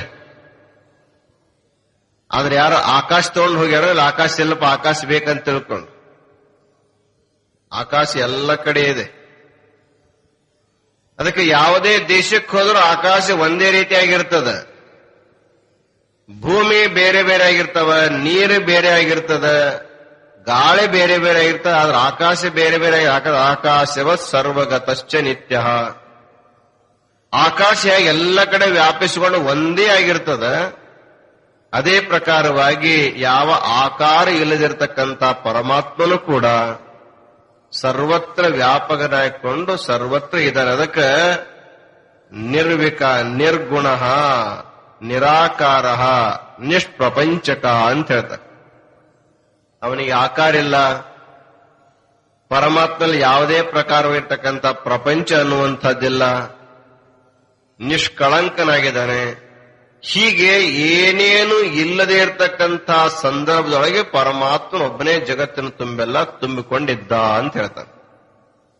ಹೌದು, ಅಷ್ಟ ಇದ್ರೆ ಚಲೋ ಇತ್ತಲ್ಲ, ಮತ್ತೆ ಎಲ್ಲ ಸಂಸಾರ ಇಲ್ಲಿಂದ ಬಂತು, ನಾವೆಲ್ಲ ಎಲ್ಲಿಂದ ಬಂದ್ವಿ ಅಂತ ಕೇಳಿದ್ರೆ ಆ ಒಬ್ಬನೇ ಇರ್ತಕ್ಕಂಥ ಪರಮಾತ್ಮ ಅವನಿಗೆ ಅನಂತ ಆಗ್ಬೇಕನ್ನುವಂತ ಒಂದು ಇಚ್ಛಾ ಆಯ್ತಂತ. ಹೇಗೆ ನೀವು ಒಬ್ಬರ ಕುಂತ ನಿಮಗೆ ಬೇಸರ ಆಗ್ತದಲ್ಲ, ನೀವೊಂದು ಕೋಲಿಯೊಳಗ ನಿಮ್ಮೊಬ್ಬರನ್ನ 1 ತಾಸು 2 ತಾಸು 3 ತಾಸು ಕುಂಡ್ರಿಸಿದ್ವಿ ಅಂದ್ರೆ ನೀವು ಕುಂತ ಏನಾಗ್ತದ, ಬೇಸರ ಆಗ್ತದ. ಬೇಸರಾಗಿ ನೀವ್ ಏನ್ ಮಾಡ್ತೀರಿ, ನಡೆಯಪ್ಪ ಯಾರಿಗಾರ ಬೆಟ್ಟಾಕ ಅಂತ ತಿಳ್ಕೊಂಡು ಹೊರಗೆ ಬರ್ತಾರೆ. ಹಾಗ ಏಕಾಕಿ ನೈವರಮತೆ, ಒಬ್ಬನೇ ಆದ ವ್ಯಕ್ತಿ ಬಹಳ ಹೊತ್ತಿರುವವರೆಗೆ ಏಕಾಂತದಲ್ಲಿ ಕುಂಡಲಿಕ್ಕೆ ಅವನಿಗೆ ಆಗೋದಿಲ್ಲ. ಹಾಗೆ ಪರಮಾತ್ಮನು ಕೂಡ ತಾನು ಅನಂತ ಕಾಲವರು ಒಬ್ಬನೇ ಇದ್ದು ಯಾವಾಗ ಅವನ ಬೇಸರಕ್ಕೆ ಬಂದು ತಾನೇನು ಲೀಲಾ ಮಾಡ್ಬೇಕಂತಕ್ಕಂಥ ಇಚ್ಛೆ ಆಯ್ತು, ಅವಾಗ ಏಕೋಹಂ ಬಹುಶ್ಯಾಂ ಪ್ರಜಾಯೇಯ, ನಾನು ಒಬ್ಬನೇ ಇದ್ದವನು ಅನೇಕ ಪ್ರಕಾರ ಆಗ್ಬೇಕಂತಕ್ಕಂಥ ಇಚ್ಛಾ ಆಯಿತು. ಆ ಇಚ್ಛಾ ಆದ ಕೂಡಲೇ ಆ ಪರಮಾತ್ಮನ ಅಂಶಗಳೇ ಎಲ್ಲ ಜೀವಿಗಳಾಗಿ ಬಂದು ಅಂತ ಹೇಳ್ತಾರೆ. ಮಮೈವ ಅಂಶೋ ಜೀವಲೋಕೆ ಜೀವಭೂತ ಸನಾತನಃ ಅಂತ ಹಂಗ ಗೀತೆಯಲ್ಲಿ ಹೇಳ್ತಾನೆ ಪರಮಾತ್ಮ. ಅದೇ ಪ್ರಕಾರವಾಗಿ ತದಂಶೋ ಜೀವನಾಮಕಃ. ಈಗ ಮನೆಯೊಳಗ ನೀವು ಒಲೆಯಲ್ಲಿ ಉರಿತಕ್ಕಂಥ ಕಟ್ಟಿಗೆಗಳನ್ನ ಸ್ವಲ್ಪ ಅಕ್ಕಡಿಗಳು ಅಲಗಾಡಿಸಿದ್ರೆ ಅದರಿಂದ ಸಣ್ಣ ಸಣ್ಣ ಅಗ್ನಿ ಕಿಡಿಗಳು ಅಂತ ಹೊಂಡ್ತವೆ. ಅದಕ್ಕೆ ವಿಸ್ಫುಲಿಂಗ ಅಂತ ಕರೀತಾರೆ. ಅಗ್ನಿ ಸಣ್ಣ ಸಣ್ಣ ಕಿಡಿಗಳು. ಹೇಗೆ ಅಗ್ನಿಯ ಸಣ್ಣ ಸಣ್ಣ ಕಿಡಿಗಳು ದೊಡ್ಡ ಅಗ್ನಿಯಿಂದ ಹೆಂಗ್ ಹೊರಟು ಬರ್ತಾವಲ್ಲ, ಹಾಗೆ ಒಬ್ಬನೇ ಆಗಿರ್ತಕ್ಕಂಥ ಪರಮಾತ್ಮೆಯಿಂದ ಅನಂತ ಜೀವರಾಶಿಗಳು ಇವೆಲ್ಲ ಸಣ್ಣ ಸಣ್ಣ ಕಿಡಿ ರೂಪದಲ್ಲಿ ಅನಂತ ಜೀವರಾಶಿ ಸಂಸಾರದಲ್ಲಿ ಬಂದಿದ್ದಾವೆ. ಆ ಎಲ್ಲಾ ಜೀವರಾಶಿಯೊಳಗ ನಾವ್ಯಾರಿಗೆ ಮನುಷ್ಯ ಅಂತ ಕರ್ಕೊಂಡ್ ಬರ್ತೀವಿ, ಅವನು ಕೂಡ ಪರಮಾತ್ಮನೊಂದು ಅಂಶ ಅಂತ ಕರ್ಕೊಂಬ. ಹೀಗೆ ಮಾಯೇ ಮಹೇಶ್ವರಸ್ತೇಷಾಂ ಪ್ರೇರಕೋ ಹೃದಯ ಸಂಸ್ಥಿತ. ಹೀಗೆ ಅಂಶರೂಪ ಇರತಕ್ಕಂಥ ಜೀವಾತ್ಮ ಸಂಸಾರದಲ್ಲಿ ಹುಟ್ಟಿ ಬಂದ ಮೇಲೆ ಆ ಜೀವಾತ್ಮನ ಮನಸ್ಸೊಳಗ ಪ್ರೇರಕನಾಗಿದ್ದುಕೊಂಡು ಪರಮಾತ್ಮ ಒಳ ಕೂತುಕೊಂಡು ಜೀವಾತ್ಮನ ಪ್ರೇರಣೆ ಕೊಡ್ತಾ ಇದ್ದಾನೆ. ಹೀಗೆ ಜಗತ್ತಿನಲ್ಲಿ ಸೃಷ್ಟಿ ಆಗೋಕ್ಕಿಂತಲೂ ಪೂರ್ವ ಪರಮಾತ್ಮ ಒಬ್ಬನೇ ಇದ್ದ. ಆ ಒಬ್ಬನೇ ಆದ ಪರಮಾತ್ಮನ ತನ್ನ ಮಾಯಾಶಕ್ತಿಯಿಂದ ಅನಂತವಾಗಿದ್ದಾನೆ. ಆ ಪರಮಾತ್ಮನ ಅನಂತ ರೂಪೇ ವಿಶ್ವರೂಪ ಅನ್ನುವಂತಹದ್ದು. ಇದರಲ್ಲಿ ಬಂದಿರುವಂತಹ ಜೀವಾತ್ಮನು ಕೂಡ ಪರಮಾತ್ಮನ ಅಂಶನಾಗಿದ್ದಾನೆ. ಆದರೆ ಅಂಶ ಪರಮಾತ್ಮ ಇದ್ರು ಕೂಡ ಪರಮಾತ್ಮನ ಅರಿವು ಅವನಿಗಿಲ್ಲ ಅಂತ. ಹೇಗೆ ಒಂದು ಕಬ್ಬಿರ್ತದೆ, ಆ ಕಬ್ಬಿಗೆ ಜೇನು ಹುಳಗಳು ಒಂದು ಜೇನು ಹುಟ್ಟಿಡ್ತಾವ. ಜೇನು ಹುಟ್ಟಿನೊಳಗೂನು ಜೇನು ತುಪ್ಪ ಇರ್ತದೆ, ಕಬ್ಬಿನೊಳಗನು ಕೂಡ ಸಿಹಿಯಾದ ರಸ ಇರ್ತದೆ. ಆ ಕಬ್ಬಿನ ರಸ ಈ ಜೇನುತುಪ್ಪ ಎರಡು ಮಧುರ ಇದ್ರು ಕೂಡ ಒಂದಕ್ಕೊಂದು ಕೂಡಿಲ್ಲವು. ಅದಕ್ಕೊಂದು ವಚನ ಇದ್ದವರು, ಕಬ್ಬಿನ ಮೇಲೆ ಜೇನು ಇಟ್ಟಿತ್ತೆಂಬರು, ಅವು ಒಂದನ್ನೊಂದು ಅರಿಯವು ಅಂತ ಹೇಳ್ತಾರೆ. ಜೇನುತುಪ್ಪದ ಸಿಹಿಯಾದ ಆ ತುಪ್ಪ, ಕಬ್ಬಿನಲ್ಲಿರ್ತಕ್ಕಂಥ ಸಿಹಿಯಾದ ರಸ ಎರಡೂ ಮಧುರಿದ್ರು ಕೂಡ ಒಂದಕ್ಕೊಂದು ಕೂಡಿರೋದಕ್ಕೆ ಏನ್ ಕಾರಣಪ್ಪ ಅಂದ್ರೆ ಇಲ್ಲಿ ಹುಟ್ಟು ಕಾರಣದ, ಅಲ್ಲಿ ಅದರ ಸಿವಿಕ್ ಹೆಂಗ್ ಕಾರಣ ಆಗ್ಯದ. ಹಾಗೆ ಪ್ರತಿಯೊಬ್ಬ ಜೀವಾತ್ಮ ಪರಮಾತ್ಮನ ಅಂಶ ಇದ್ರೂ ಕೂಡ ಇವನಲ್ಲಿ ಅವಿದ್ಯಾ ಅನ್ನುವಂಥದ್ದೊಂದು ಆವರಣ ಬಂದದ, ಅಲ್ಲಿ ಮಾಯಾ ಅನ್ನುವಂಥದ್ದೊಂದು ಆವರಣದ. ಹೀಗೆ ಅವಿದ್ಯಾ ಮಾಯಾಗಳ ಕಾರಣದಿಂದಾಗಿ ಜೀವಾತ್ಮ ಪರಮಾತ್ಮ ಒಂದನ್ನು ತಿಳ್ಕೊಳ್ಳಾರ್ದನೆ ಜೀವಾತ್ಮ ಸಂಸಾರದಲ್ಲಿ ತಿರುಗಾಡ್ಕೊಂಡು ಬರ್ತಾ ಇದ್ದಾನೆ. ಅದಕ್ಕೆ ಸಂಸಾರದಲ್ಲಿ ತಿರುಗುವಂತ ಜೀವಾತ್ಮ ಎಲ್ಲಿವರೆಗೆ ತನ್ನ ಮನಸ್ಸನ್ನ ಶುದ್ಧಿ ಮಾಡಿಕೊಳ್ಳಂಗಿಲ್ಲ ಅಲ್ಲಿವರೆಗೆ ಪರಮಾತ್ಮನ ಅರಿವು ಅವನಿಗೆ ಆಗುದಿಲ್ಲ ಅನ್ನುವಂಥ ಮಾತನ್ನೇ ಇಲ್ಲಿ ರೇಣುಕ ಭಗವತ್ಪಾದರು ಪಿಂಡಸ್ಥಳದಲ್ಲಿ ತಿಳಿಸತಕ್ಕಂಥ ಮಾತನ್ನು ತಿಳಿಸಿ ಇವತ್ತಿನ ಆಶೀರ್ವಚನಕ್ಕೆ ವಿರಾಮ ಕೊಡ್ತಿದ್ದೇವೆ. ಓಂ ಶಾಂತಿ ಶಾಂತಿ ಶಾಂತಿ.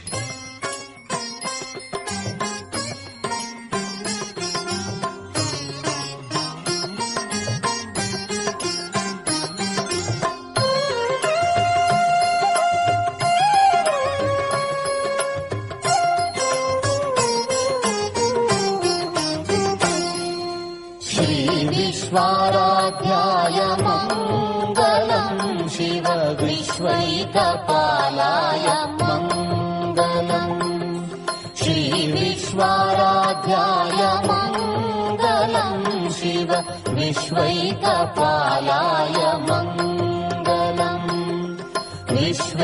विश्वेशजाताय विश्वादिबीजाय विश्वेशजाताय विश्वादिबीजाय श्रीविश्ववन्द्याय मङ्गलम् शिव विश्वैकपालाय मङ्गलम् शिव विश्वैकपालाय मङ्गलम् श्रीविश्वाराध्याय मङ्गलम् शिव विश्वैकपालाय मङ्गलम्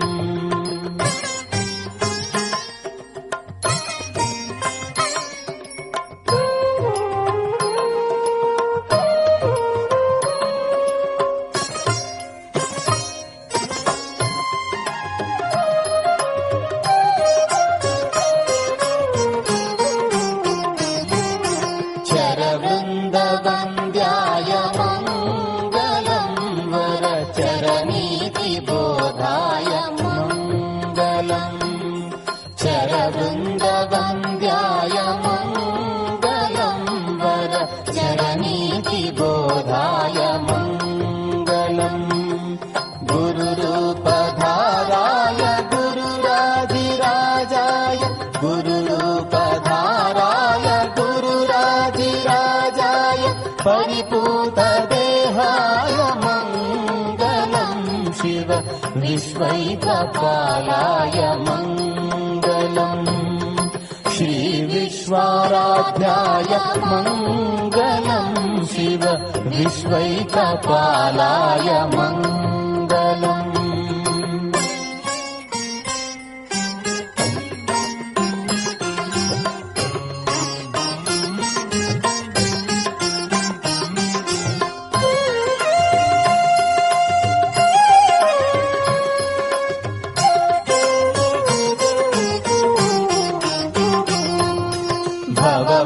भवमूलभङ्गाय मङ्गलम् शिव शिवलिङ्गसङ्गाय मङ्गलम् भवमूलभङ्गाय मङ्गलम् शिव शिवलिङ्गसङ्गाय मङ्गलम् भवमङ्गलाङ्गाय शिवपिङ्गचूडाय भवमङ्गलाङ्गाय शिवपिङ्गचूडाय कवितुङ्गसेव्याय मङ्गलम् शिव विश्वैकपालाय मङ्गलम् श्रीविश्वाराध्याय मङ्गलम् शिव विश्वैकपालाय मङ्गलम्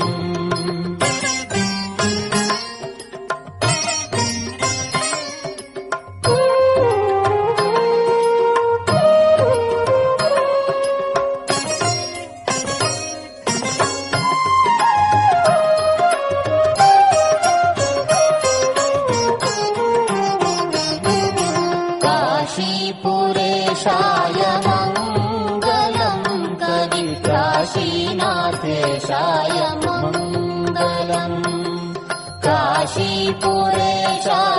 मङ्गलम् कवि काशीनाथेशाय